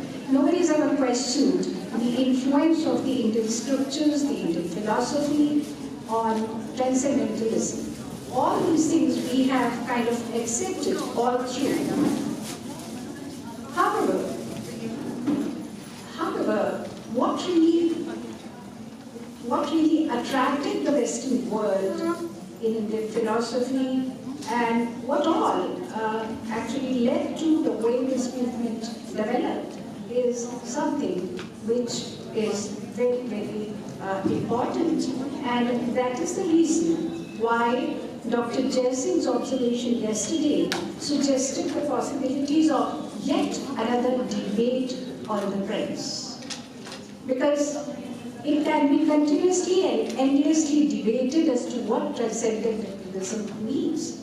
He talked about the way the Western scholars, the Western writers turned towards transcendentalism as a kind of an escape after the horrors of the First World War. Because the First World War brought devastation and destruction in its way. It also led to alienation, and it also led to not just spiritual, but also real impoverishment of the masses. Consequently, a lot of people, they turned to things which brought them peace. So, there are so many contentions that have been there vis-a-vis the changing perspective of people about transcendentalism. And transcendentalism, therefore, has been subjected to endless scrutiny since its inception. But as I just said, that no movement evolves unless it is subjected to this kind of an inquiry, and unless, as Professor Dadichi yesterday talked about a very important aspect, that of dissent. So, dissenting voices and voices that question have to be taken note of if we have to understand the evolution of any movement, whether it is transcendentalism or whether it is postmodernism. Now, so far as postmodernism is concerned, again, one can sometimes say that it is a dated premise. It's no longer something that we give that much importance to. And what is the reason behind that? For that matter, even post-colonialism, which came after postmodernism, is a premise that sometimes pushed aside, sometimes brushed aside. The reason for that is that these tendencies are essentially, they emanated from the white world. And then when they emanated from the white world, they originated in the white critical discourses. They also brought along with them certain ideas which denied the indigenous peoples across the world their cultural specificities. That means people were homogenized, people were tarred with the same paint, same brush, and no one distinguished a person living in Africa from a person who's an aboriginal from Australia or the First Nations of America. They thought all people who were once colonized have similar cultures. So there have been contentions, and there have been questions, and there have been inquiries, and there has been a mode of dissent insofar as the acceptance of these movements like Post-Modernism or Post-Colonialism are concerned. The reason for that is again that everything evolves. Everything is in a continuous state of flux. Now, that Transcendentalism is of interest in this day and age is also borne out by a recent publication which came out as late as March 1921 on the premise. Peter Wersinski, he is a professor in Cambridge, and he has brought out a book called Fighting for the Higher Law, Black and White Transcendentalists Against Slavery. Now this is very interesting, and this is why this movement remains relevant even now. Transcendentalists, they joined hands with abolitionists. Here we have teachers from all disciplines, and teachers of history, teachers of political science, teachers of economics, know very well as to how abolitionism actually heralded the end of slavery in the Western world, and particularly in America. So abolitionists, way back in the 19th century, when Transcendentalism was just developing, joined hands with these people and worked for the upliftment of the blacks and talked about essential equality of all human beings. During those days, there was a former slave. His name was Frederick Douglass. So he was traveling across America, talking about his own experiences as a slave and the kind of humiliation and oppression that he was subjected to by the whites.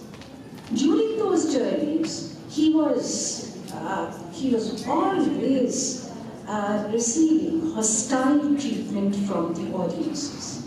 People would throw rotten vegetables at him, some people would even throw rocks at him, and some of his supporters, some of his friends kept those rocks as souvenirs, because he was a man who was unfazed by all opposition that he was getting from the audiences, all the trauma that he experienced because of the color of his skin, so on and so forth. So during those journeys across America, when he had freed himself from the clutches of his master, he met many people who gave him shelter also. So there was a society which was called Northampton Association. And the society had come up near Massachusetts. There's not England's Northampton, which is more famous, but there's another small town, Northampton, near Massachusetts. That is where he would stay. That is where he would actually interact with his friends and continued his journey even further. During those meetings with Northampton Society, he understood that there were many like him who were furthering the cause of ending slavery. This was in 1840s, as early as that. And it was during those days that he met Sojourner Truth, whom students of literature who know as a seminal figure who fought for the rights of the blacks, who fought for the civil rights, so on and so forth. So Sojourner Truth was his companion during those days, and he would go from place to place. And he was astounded at the reception that he got, not only from his black friends, but also from the whites. Because whites and blacks, they worked together in tandem. And as they worked together, they instilled in blacks the feeling that human beings are perfectible after all. Human beings are capable of accepting those who are not like them as they were. So this kind of a camaraderie, this kind of a acceptance of the color of his skin really influenced him. And 50 years later, he wrote about this particular sojourn of his, this kind of interaction that he had with white transcendentalists at the time, as he describes it like this. There was no high, there was no low, no masters, no servants, no rich, no poor. So, and finally he says, there was no white, there was no black. So this particular awareness actually was instilled in him because of transcendentalists who became abolitionists also. And among them were the celebrated authors like R.W. Emerson and Henry David Thoreau and many others.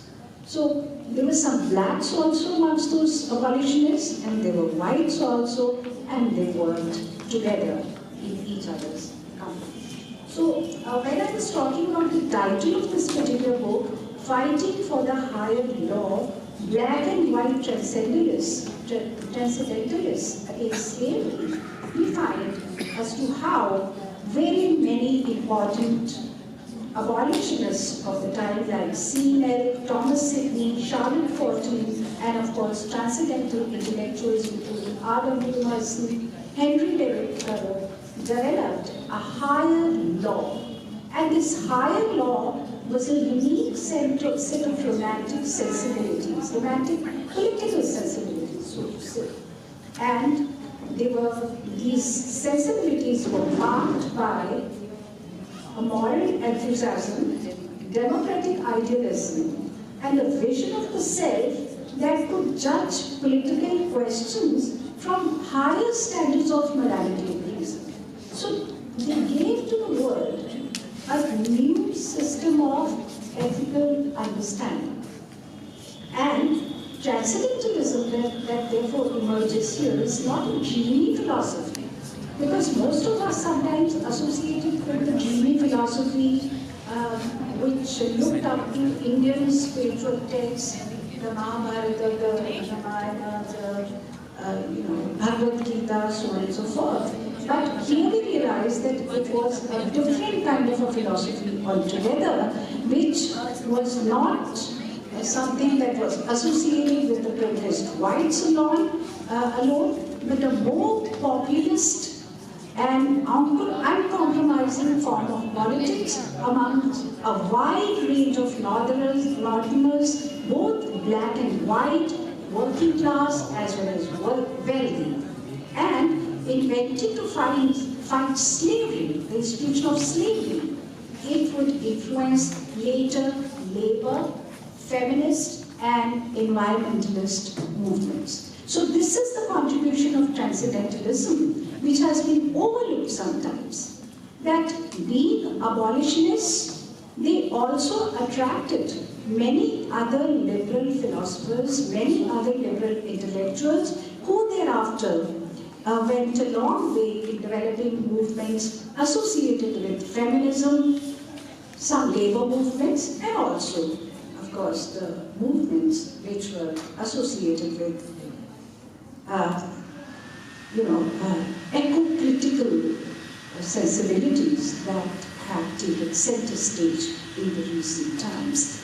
Professor Prasad from University of Nepal had talked about the way environmentalism is also so very important insofar as the movement of Transcendentalism is concerned, and the point was driven home so beautifully by me. So, African American thinkers have long engaged with this idea of Transcendentalism in myriad ways.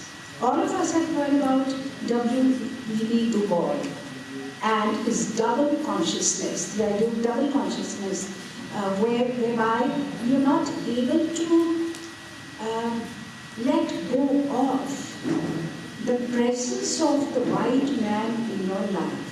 And at the same time, you also acknowledge with pride your black self.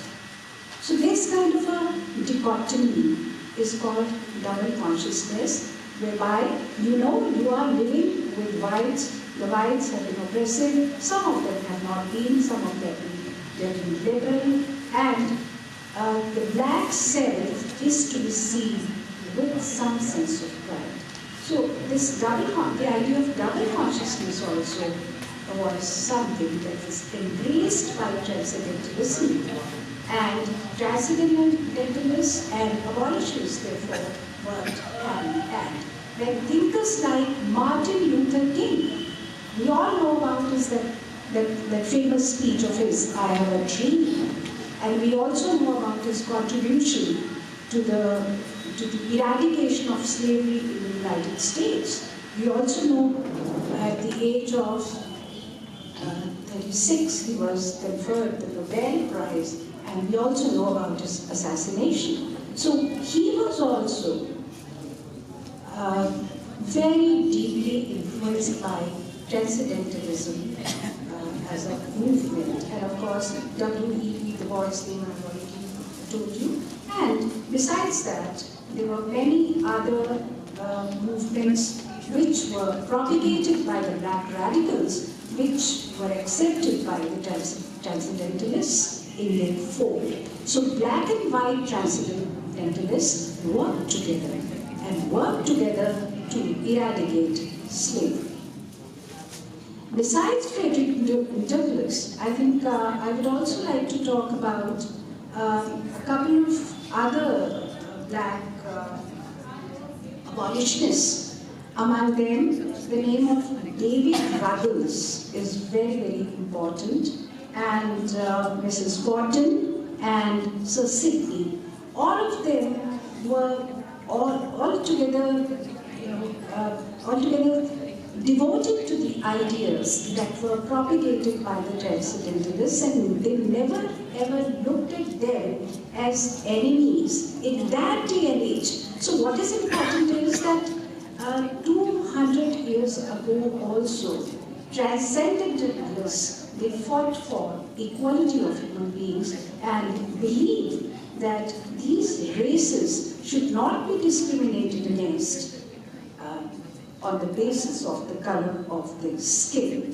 So it was at that time that the air became full of isms. This was noted by Frederick Douglass 50 years after he had dissociated himself from those people, because times had become different and the movement had somehow become, it had been pushed to the background. So he remembers that it was a time when not just abolitionism, but also socialism came to the fore, and these beliefs together contributed to the idea of equality of human beings and looking at every person with some kind of a compassion and dignity, looking at nature as a force of sustenance, so on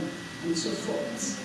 So it is very hard to imagine that a former slave who had wrestled with his master and had finally escaped from brutal slavery, just dodged brickbats and serenely began to talk about transcendentalism. So there must have been some force in the movement which gained acceptability amongst the blacks also.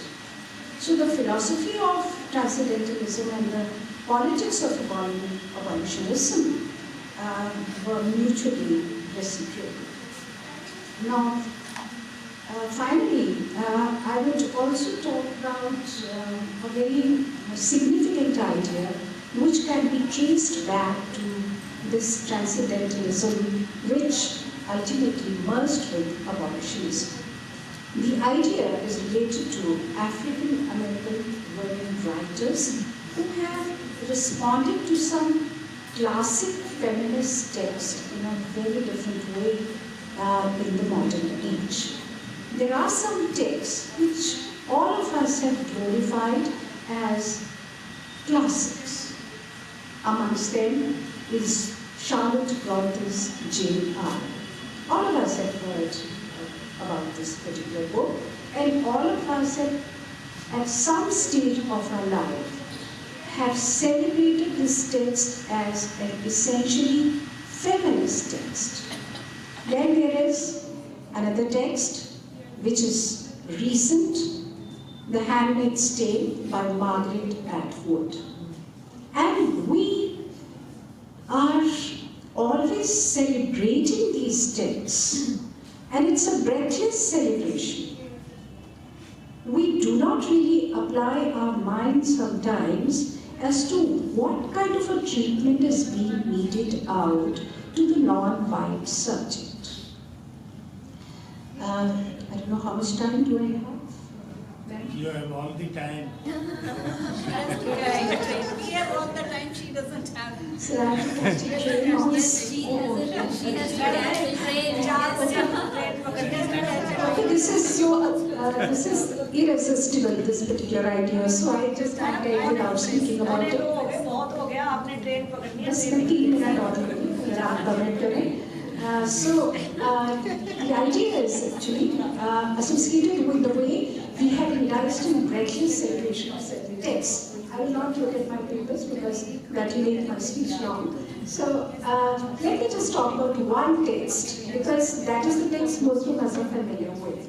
That is Jane Eyre, Charlotte Bronte's Jane Eyre. And in the text, there is a character called Jane. And most of the white women, they have identified with Jane.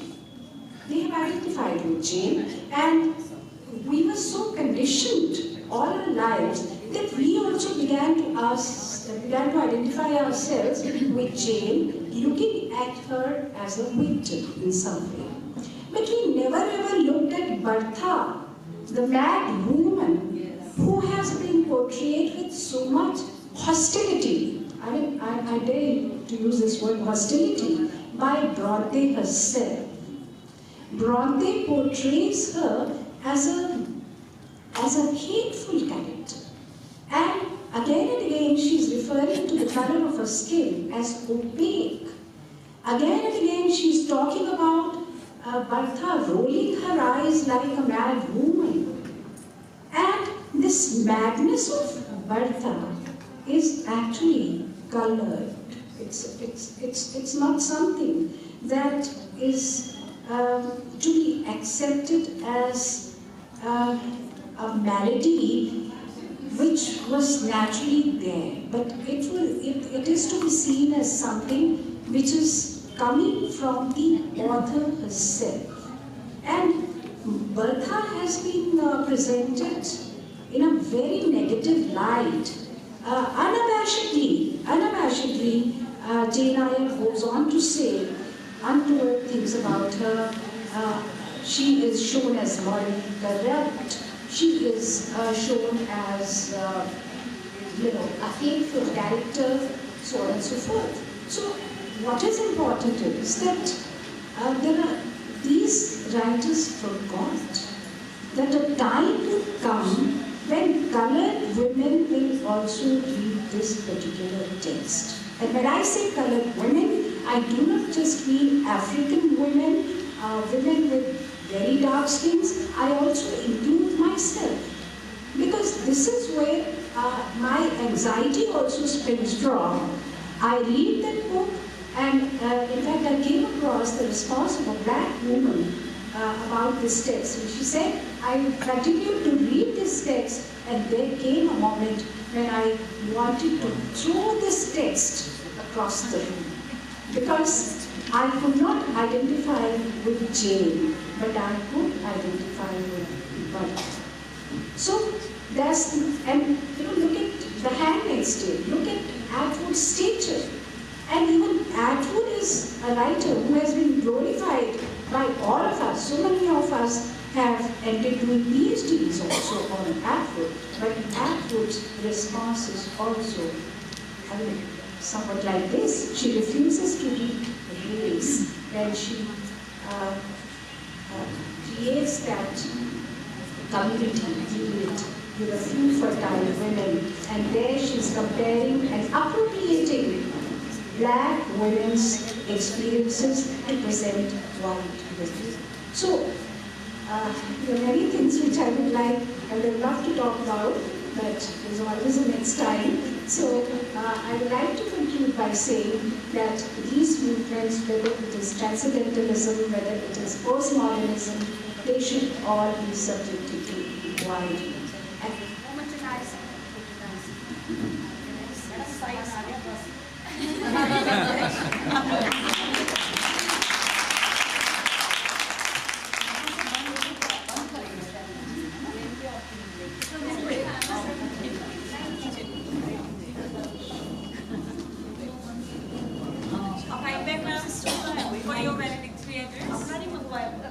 और ज़्यादा time नहीं लेंगे। मैं मंच पर बुलाना चाहूँगी professor Pankaj Singh को। Ma'am please come for your final comments.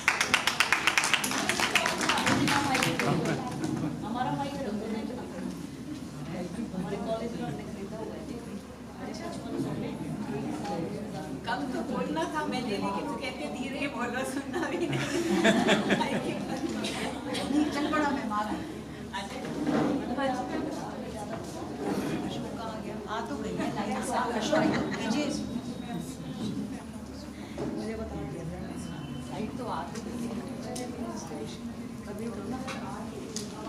Anyway, I think as teachers we are always used to speaking loudly. Most esteemed Professor Daya, and who has nurtured generations and generations of teachers, scholars. Yeah, thank you. Scholars in Haryana. आपकी तारीफ में mic आ गया है कि अच्छे से बताइए. He has been such a driving force behind the intellectual profile of Haryana higher education as Vice Chancellor and as Professor of English. And he continues to be such an inspiration for all of us. We learn so much from him. We are so inspired.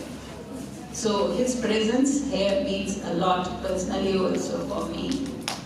Respected Professor Geeta Sharma, Dr. Kun Prasad, Dr. Shashi Kiran, the principal, Dr. Geeta Jaiswal and her whole team, all the distinguished delegates from different parts of the country and abroad who came to this, all the colleagues and dear students. It has been such a pleasure coming here and being part of this event. Thank you very much, Geeta, and thank you very much, Dr. Shashi Kiran. And my salute to the visionary who founded this college, Chaudhry Ishwar Singh Ji, in this interiors of Haryana, and provided a forum to the young women of this area to move ahead and realize their intellectual dreams also. I'm conscious of the constraints of time, so I'll be very brief in what I have to say to share my thoughts. And luckily, Professor Girija Sharma has already elaborated on one part of what I was going to say. If I have to give a tentative title to the thoughts that I want to share here, I would like to say of nations, literary movements, and literary theory, and beyond. She has already very beautifully and in such detail touched upon the limitations of terms like transcendentalism. It's such a vast term. So similarly, I also hear now 3 days of deliberations of all the various aspects of American literature, very well done, very well expounded, but from here, where do we go? So this is the time now to think about a few things.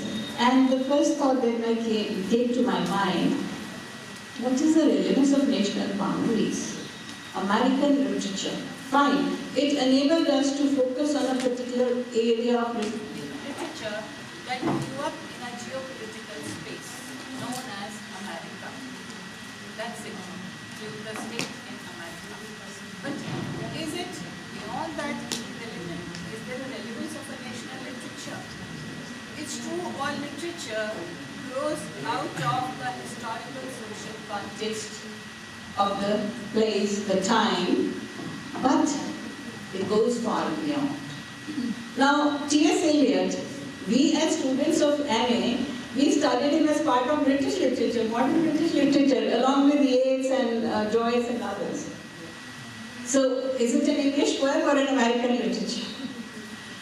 And he says, a crowd flowed over London Bridge, so many, I had not thought death had undone so many. Well, you just say a crowd flowed over Brooklyn Bridge, and I had not thought death had undone so many. The urban reality of that time would be the same in New York or in England. So, boundaries, the national, is just maybe a helper in focusing a particular area, but beyond that, it doesn't have much meaning. Due to constraints of time, I won't go into the details, so just touch upon a few things. For example, now here this poem, we are all familiar with Frost, birches. You know, he looks at the snowstorm and so on, and he wishes, he says, how I wish a boy were swinging these birches like I used to do in my childhood. So just 2-3 lines. So was I once myself a swinger of birches, and so I dream of going back. And then he says, it's when I'm weary of considerations and life is too much like a pathless wood. I would like to get away from earth a while and then come back to it and begin over. So he wants to go away for a while because he's too tired with looking things around, but then he would like to come back. He says, I hope my wish is not granted and I remain up there. I would like to come back here. Earth, and then he says, the realization comes, Earth is the best place for love. I don't know where it's likely to go better. So celebration of this life, and at the same time the desire, sometimes you all get sick. Wasteland, all the sickness, all the decadence, fine. But then it ends on the message of Upanishad. Right? So there's always a drive from, and in a way roughly it reminded me of the whole concept of Karma Yogi. That you are rooted in your karma, being mortals, being in this world, we are rooted in our karma, but then always each one of us has the desire to look for some deeper meaning. Walton comes readily to mind because you get away from the city life, sit in nature, and then the deeper meaning starts unfolding. You have to silence yourself. And then this comes up. The silence, the harmony of nature, that brings in transcendental truths in you. That's true. But it can happen with every individual and everywhere. And equally. So the limiting labels. And just one little poem I would like to share. Alice Walker, we know in the context of, as Girija ma'am was saying, the black Americans, the racism, colonialism, deprivation, dispossession of all kinds, she talks of.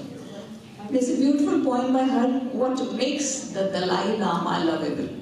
I would suggest you should all read it. I've taken some excerpts. Unfortunately, once I had the chance to meet the Dalai Lama in person, shake hands with him and sit with him for a while. He had come for a convocation at Himachal University. So she says, this is Alice Walker observing, he smiles as he bows to everything, accepting the heavy burdens of this earth, its toxic evils and prolific insults. Even so, he sleeps through the night like a child. His mind is like a child, and he sleeps, she says, he sleeps through the night like a child. Because, thank goodness, that is something else day-long meditation assures. His look of having given all he has, he's my teacher, just staying alive. The Dalai Lama is cool because he wants only our collective health and happiness. That's it what makes him lovable, is his holiness. So some excerpts I've taken. So this is the fact, existential fact of all human beings.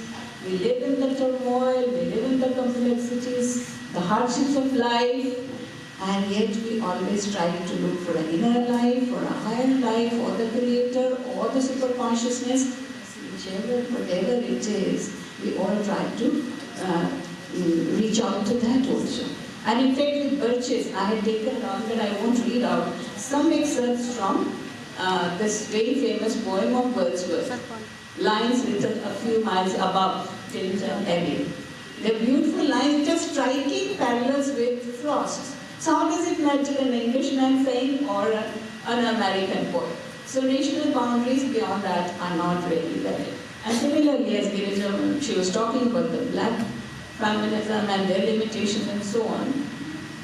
You read the literature of the black American women, Alice Walker, Toni Morrison, and you juxtapose it with the literature by the Aboriginals or the First Nation, women, men, from Canada, from America, from Australia, and the same kind of painful experience of racism, colonialism, of course gender oppression, so many things, oppressive structures constantly harassing them, and at the same time each one of them trying to assert their individuality. What is it that asserts? It is their inner self. So this is what we just sometimes tend to dismiss as protest literature. What is protest literature? You could say that the constitution has changed, everybody's got an equal right, in our country also everybody's got an equal right.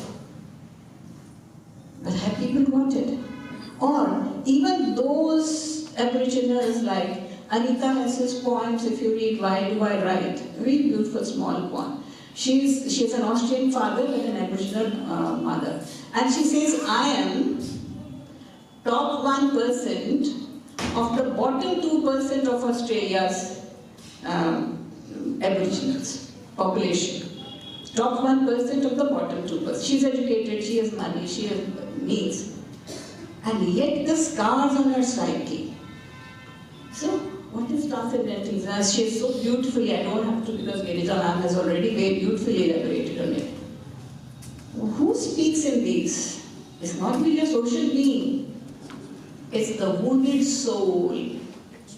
It's the wounded soul that is looking for healing. And writing does that. Literature does that. Once you start writing about your pain, about your sorrow, about your deprivation, you start becoming whole. That is the time when the healing begins. So all this literature that has come from the margins, whether in our society, the Dalit literature, the tribals writing, it is on one side political activism that they have only the power of word. They don't have economic power, political power, social power, or economic power. But it's equally a process of healing. So what my point, 2 points that I want to draw at is, one is national boundaries are limiting. And very beautifully this Time Literary Fest, which started on 11th and 12th simultaneous with this seminar, the logo was one word, one world, many words. So one human life, one earth, and many literatures. So this classification in terms of nation states may not go very far. And second, already, the second point being touched upon by Geeta ma'am also, I would like to just elaborate. How useful or how valid is the classification of literary movements and also literary theory? Because Transcendentalism percolates into virtually everything. All good literature which has lasting value has to have a transcendental, preoccupations. Otherwise it won't last. So, imagism and so on. The point I wanted to make, which I am being shown the time now, that theory is limiting like any label is limiting. Just as life is complex, the literature is also complex, it cannot be. Similarly, theory is limiting. It can be used as an entry point and then you have to go beyond that. So it is limiting, but also politics of theory. Each construct, most of it, remember, has come from Western academy. They say post-modernism, there's no history, identity nahi hai, fluid hai, flux hai. Why is a black, why is an aboriginal, or even an Ascenti Dalit, despite all accomplishments, is primarily seen that uski identity right from birth in a particular family or the color of the skin, it has been fixed for life. How do you say? There's no identity or no history. Colonialism is a fact. Dispossession is a historical fact. So, beware of this, particularly the younger minds, don't lap up the histories. And just two little things I mentioned, like imagism. Bada 40s mein, this imagism, modernism mein, a major movement, William Carlos Williams' poem, as students also we had read, The Red Wheelbarrow, as a classic of this. So much depends upon a red wheelbarrow glazed with rainwater beside the white chickens. This is the point. It was said, imagism is that which no comment, no thinking, no mind, just you be there. It's a sensory presence. He was a doctor by profession. I just recommend another book for all of you to read. This is Jan Chosen Bays. She's a meditation teacher. Jan Chosen Bays. Remember the title, Meditation on the Go. Mindfulness on the Go. Mindfulness on the Go. She's also a doctor, pediatrician by profession, an MD in pediatrics. I won't read the full quote. The last line I'll read now. Mindfulness is awareness without criticism or judgment. Images poetry is about that. But this awareness without criticism and judgment is the state of being. The thing is being there and you, the watcher, are being there. What more? That is the ultimate. So, imagism has a great transcendental value. So, this way, even as I said, the wounded soul and so on, I'll just conclude with one little thing. I'll skip other things. Theory. I've talked of politics of theory or theory trying to simplify. There's a very fine article, another I recommend to all students of literature, particularly of English literature. Lee Miracle, L-E-E, Lee Miracle, M-A-R-A-C-L-E. She is a Métis Canadian woman, part of a mixed descent, part Aboriginal and part British Anglo descent. She has been an activist. She wrote her autobiography about all the story of dispossession and so on. But there's a very fine 2-page essay by her, to which I want to refer. The title of that essay is Oratory, Coming to Theory. She critiques the European oratory coming to theory, an essay written in 1990. She died recently in 21 at the age of 71. She critiques the European notions of theory, and theory is never innocent. She critiques the theory's relation to power. It's related to power, it's never innocent, it's manipulating you. And she she argues for the native concept of theory. For them, native culture, like African culture and many other cultures in the world, was oral culture. So she says oratory coming to theory. She says in our culture, theory was given through story. We have our own Panchtantra tradition also. Theory through story, and theory as storytelling rooted in lived experience. That's where the theory comes, not that you make an abstract theory word. And very interesting, she says, in Europe, this European mindset, you make a concept, you give a theory, then to explain that you give another set of terms, then to explain that you're going to. So this intellectual, or I would say the academic compulsion or classification, she's very critical of that. And how I find when I give topics to my students, they very easily connected with their literature. In Australia also with Aboriginal, because it is so much similar to ours. So finally, just one. In India, we have these sutras. Just in very brief, you have a whole philosophy of life. I remember as a student of BA in Sanskrit, before I had seen the poem Wasteland, which we struggled because of modernism, pastiche, reference to the context, we were looking at all the mythical resources and this and that, Bible, we never enjoyed the poem as students. But before I had read that, in BA final, we had an excerpt in Sanskrit textbook from Brihadaranya publisher. The title very significantly was Ek Aksharo Upadesh, one word sandhi mein, Ek Aksharo Upadesh, that means sermon in one letter, not even one word, one alphabetical letter. And what was that? That gods, demons and humans, they were getting education from Prajapati Brahma. And on the completion of their education, they went to Lord Brahma that give us a parting address, parting advice as a convocation address. And the Brihadaranya says, Brahma said just one letter though. And it was interpreted by demons as Lord had said there. Be merciful. The humans, Manav interpreted it as Dan. Lord has said, share, give whatever you have. And the gods, they said, Lord had said, Daman. Indriya Daman. So their life was full of indulgence and pleasure. No, Indriya Daman. And demons, everything fine but cruel, so be merciful. And humans, you have plenty, give God. That is to make them more complete as individuals. So here in one letter you get the Updesha. We talk of Wasteland as a modernist poem, high modernism, how many bhi padhata hai students. So, but then, after talking of all the decadence which can happen anywhere, in any country, in any urban situation, he finishes the poem at Damyat Dayatham and so on. Dat Damyat Dayatham Shanti, Shanti, Shanti. How do you get out of this desolation of modern life? Live beyond yourself. Give, he translates it, give, sympathize, which is empathize actually. You have compassion and control your senses. Too much of indulgence in this world is not going to take you anywhere.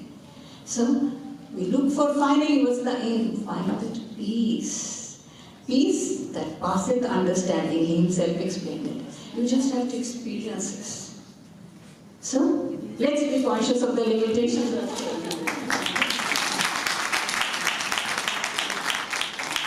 Thank you very much, ma'am. Very beautifully you concluded the session. Actually, ma'am, आपको time limit कहा भी नहीं क्योंकि सुनने में इतना मजा आ रहा था कि like हो गए थे सभी. Thank you, ma'am. Thank you very much. It's now time to read out the report of this 3 days international seminar. And I request Dr. Amita Rana, Associate Professor of Economics, to please read the report. Thank you, Kiran. Good afternoon, all of you. It's a matter of great honor for all of us, the students, teaching staff and non-teaching staff, the management, that we see the successful completion of the 3-day international seminar on trends in American literature from Transcendentalism to Post-Modernism, a reconsideration from Indian perspective. The college, which was started with a student strength of 65 girls in 1984, and that too in a rural area, now stand acknowledged and recognized in the state for glorious feats it has achieved in the fields of academics, culture, and sports. To quote a few, it is worthwhile to mention that 2 of our old students represented India in hockey in Beijing Olympics and Commonwealth Games. One of the students is recipient of Arjun Award, a highly prestigious award in sports in the country. The present international seminar, first of its kind, is another feather in the cap that adds to the prestige and glory of the college. The seminar provided an insight into the contemporary discourse in the American English literature. The seminar was divided into 8 sessions that included the inaugural session, 6 plenary sessions, and the valedictory session. The inaugural session was marked by the keynote address of Professor Singh Kanya, who deeply analyzed the impact of European settlers on the American English literature as the British impact is noticed on the English literature. Professor Dahiya observed that the American transcendentalists of 19th century were directly influenced by the Indian philosophy of spiritualism, including return to nature. He further stated that new directions in American literature were set in after 1890s and more so after World War I, bringing in modernism that radically departed from the past in life and letters. The first plenary session was chaired by Professor Girija Sharma from HP University, Shimla. The major highlights of this session were the presentations by Professor SPS Dahiya from MD University, Rohtak, Professor Divya Saxena from Middle Tennessee State University, USA, and Professor Monica Sethi from University of Jammu. Professor SPS Dahiya refers to American novels that explains the plight of black women in America, besides the exhibition of heroic strength, resistance, and integrity of the black women against the violence and repression.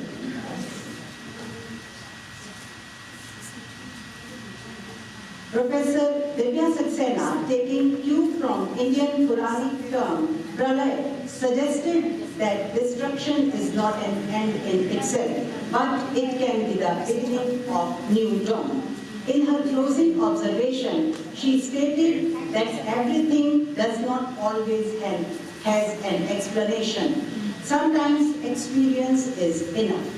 From Monica Sethi, Professor Monica Sethi looked into the existence of slavery in American society by referring the works of Toni Morrison, Alice Walker, Octavia Butler. She noted that there are several modern black female writers who carry on the tradition of analyzing slavery and making sure that it is not forgotten. The second plenary session saw the presentation by Professor Shravan Kumar Sharma from Gurukul Kamini Vishwavidyalaya, Haridwar, who found a close resemblance between the works of American authors and Indian Purans and Kathas. The speaker noticed that reflection of Indian intellectual traditions in American literature. The other noteworthy presentation came from Professor Sharif Atiq Zaman from Bangladesh, who spoke on the disintegration and disillusionment in select poems of T.S. Eliot. The presentation portrayed the crisis of modern man, which he is facing after the First World War. The speaker found that the works of T.S. Eliot represent a world that is disintegrated, disillusioned, and and claustrophobic, where regeneration is almost impossible. The third plenary session conducted on the second day of the seminar was chaired by Dr. Ujjwal Sharma, former principal Hindu Girls College, Jagadhri. The session was marked by 3 scholarly presentations by Professor Donald McManus from USA, Mr. Kun Prasad Sharma from Nepal, and Dr. Divya Jyoti Singh from J.C. Bose University of Science and Technology, Faridabad. Dr. McManus explained the evolutionary path of the American theatre, moving from Britain-influenced theatre to become a reflection of America's multicultural or melting pot identity. He argued that American theatre presented the best part of what America could be. The next speaker, Mr. Kun Prasad Sharma, laid emphasis on literary works related to climate change and the natural disasters and how they are perceived and narrated by American writers. Dr. Divya Jyoti, in her presentations on identity issues in American society, and particularly of Native American ones, tried to identify the fault lines existing between the white settlers and Aboriginal population in America. The fourth plenary session was chaired by Dr. Rita Dalal from IIHS Kurukshetra University, Kurukshetra. Professor Dinesh Dadichi, former chairperson, Department of English, Kurukshetra University, in his presentation made an attempt to survey the cultural and intellectual climate of 20th century American literature with a focus of element of dissent. The speaker briefly traced the presence and persistence of dissent in Indian culture. It was concluded by the speaker that plurality and dissent will continue to take the US as a nation towards wider horizons. Dr. Jaiswal from English and Foreign Languages University, Hyderabad, highlighted the politics of transcendentalism in Euro-American literature in his presentation. The fifth plenary session of the day focused on the technological superiority leading to the racial divides and unraveled movement from nature to machine, again speaking on the growing technology clout in the American literature. The presentation, Magnitude of Modern-Day Technological Racism by Dr. S. Chitra from Royal University of Bhutan, opined that technology and artificial intelligence are the new means by which racism has evolved in the form of colorism. The speaker referred to the work of Ruha Benjamin, Race After Technology, to explain this phenomenon. Another presentation in this session was made by Professor Pankaj Sharma from Chaudhry Devilal University, Sirsa, who drew the attention of the audience towards the transition from nature to machine as is reflected in American literature.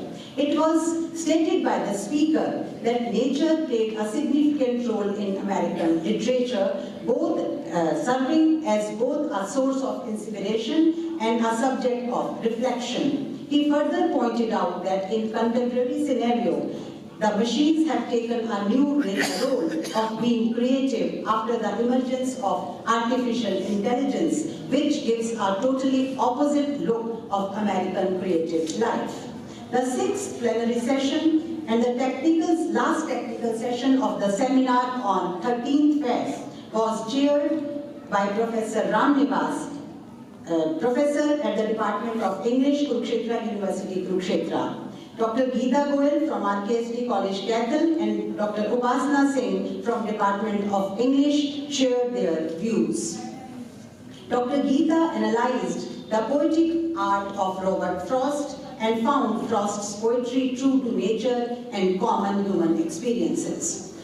His poetry evokes memories of everyday experiences in the rustic idiom of rural folk and working class people. The presentation of Dr. Upasana Singh made a comparative analysis of Indian philosophy and American Transcendentalism, a 19th century literary movement in America. The speaker tried to establish a connection between Unitarians of Boston and some of the reformist Hindu Renaissance movement in Bengal, mainly led by Raja Ram Mohan Roy. The plenary session was followed by the valedictory session of the seminar, which was chaired by Professor Pankaj K. Singh, associated formerly with the Department of English, HP University, Shimla. Professor B.K. Kutiala, Chairperson, Haryana State Higher Education Council, Panchkula, a well-known academician, researcher, and an able administrator, was the chief guest on this occasion. Professor Bhim Singh Dahiya, former Vice Chancellor of Kurukshetra University, Kurukshetra, a leading academician, and Shri K.K. Agnihotri, Chief Advisor, were the guest of honor on this occasion. Professor Girija Sharma from HP University, Shimla, delivered the valedictory address of the seminar, who spoke at length on various aspects of the theme of the seminar. The plenary session covered a wide range of issues related to the theme of the seminar, and which is indicative of its success. A total number of more than 150 delegates from all over the country participated in this BGHG-sponsored 3 days international seminar in blended mode. 170, more than 150. The credit for this success of the seminar mainly goes to our supportive college management, the dynamic leadership of our principal, Dr. Shashi Kiran, the committed efforts of Dr. Geeta, Jaiswal, the convener of this seminar, and all the teaching and non-teaching staff who work relentlessly for the success of this seminar. One of the creditable outcomes of this seminar was the signing of a MOU between Padma Kanya Multiple Campus in Bhuban University, Nepal, for the purpose of student exchange program. I congratulate all the participants and the organizers for making this seminar a successful event. Thank you. Jai Hind. Thank you, Amita ma'am, for giving a detailed report of the 3 days international seminar. And now I am here to propose a vote of thanks. First and foremost, we are grateful to Director, Higher Education, Haryana, Panchkula, for sponsoring 3 days international seminar on trends in American literature from Transcendentalism to Post-Modernism, a reconsideration from Indian perspective. Organizing events at the scale involves finances, and we sincerely thank Professor B.K. Kutiala, Chairperson, Haryana State Higher Education Council, for not only providing the financial aid, but also accepting our invitation and gracing the occasion with his presence. On behalf of the whole of Chaudhry Ishwar Singh Kanya Mahavidyalaya, Fatehpur-Pundri, I thank you for being the chief guest of the valedictory of the international seminar.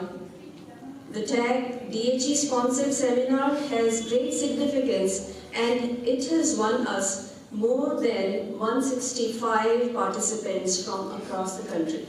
I have updated the data.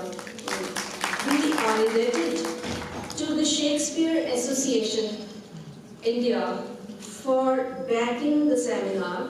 The name and fame of the Shakespeare seminar has been instrumental in bringing several national and international guests of great acclaim to this forum. I am extremely thankful to Professor Bhim Singh Dahiya, former Vice Chancellor, Kurukshetra University, Kurukshetra, and the President of the Shakespeare Association India, for fetching us such renowned scholars of national and international fame. Thank you very much, sir, for having faith in us. I would like to thank Professor Pankaj K. Singh, former Professor of English, Himachal Pradesh University, Shimla, for accepting our invitation to chair the valedictory. Ma'am, your guidance and important instructions during the past month have helped us a lot in organizing this event.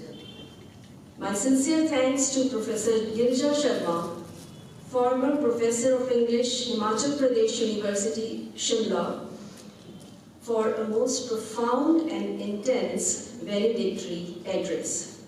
Your important inputs at various stages of the planning and execution of this seminar have added charm, many dimensions to the seminar. Your presence throughout the seminar has given us a lot of confidence and encouragement. The whole of our staff joins me in thanking you for your contribution in this seminar. We are extremely thankful to Ms. Dr. Kum Prasad Sharma, who has been here as a resource person and who has also come with this idea of signing a memorandum. And I hope this association is really going to be a fruitful one, as many of our students are really keen to visit foreign countries, and if they get this opportunity to visit that country, I think this will be a great learning experience for them. We are extremely thankful.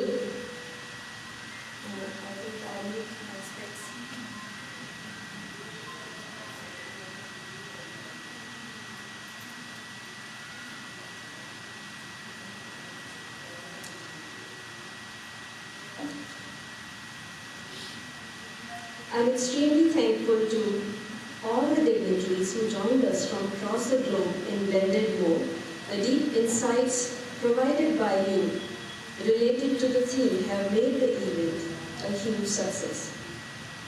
I'm indebted to the 165 odd participants who chose to participate in this seminar. The rich participation has made this event a huge success. Thanks to all the principals, delegates, academicians who have joined us in the seminar. My sincere thanks to the managing committee of the college for giving us enough freedom, constant support and encouragement. The kind of freedom we have in this college is an example, and the credit goes to the management for their non-interfering approach. I am most indebted to our principal ma'am, Dr. Shashi Kiran, for her proactive approach.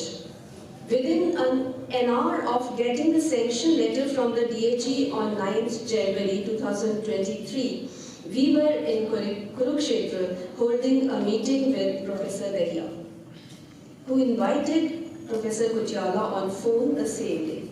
So half of the task was done the very same day.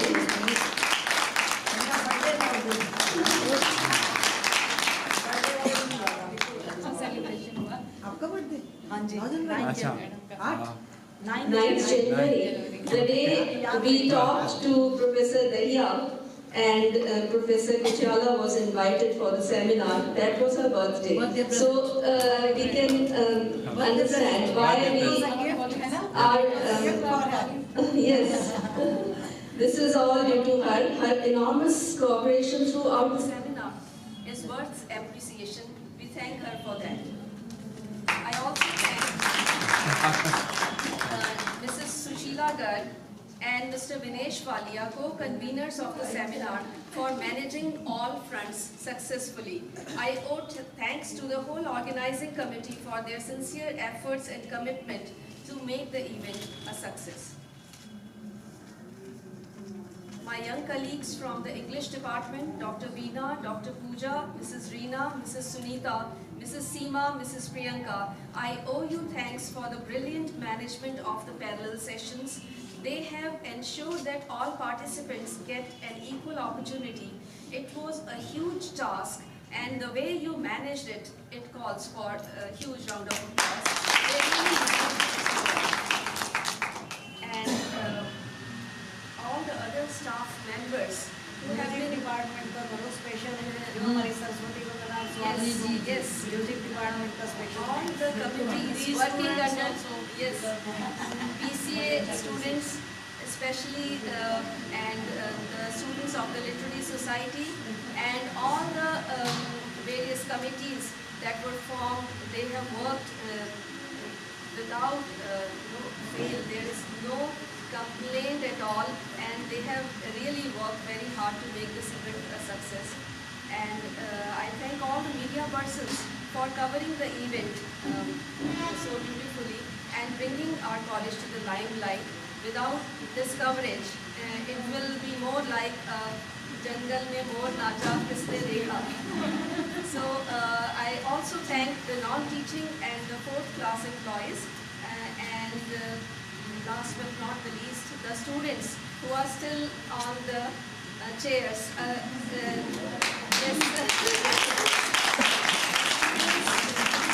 Who have brought all this, who were instrumental in bringing all these to this forum. Thank you so much, everyone. Thank you. Seminar, international seminar, first time in the college. Yes.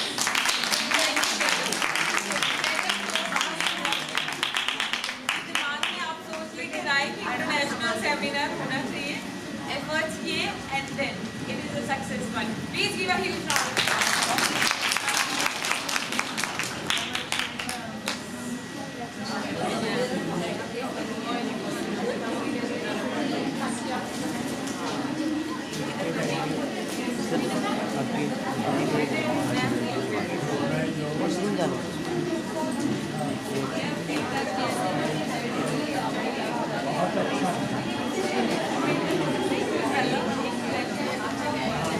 कहाँ से कैसे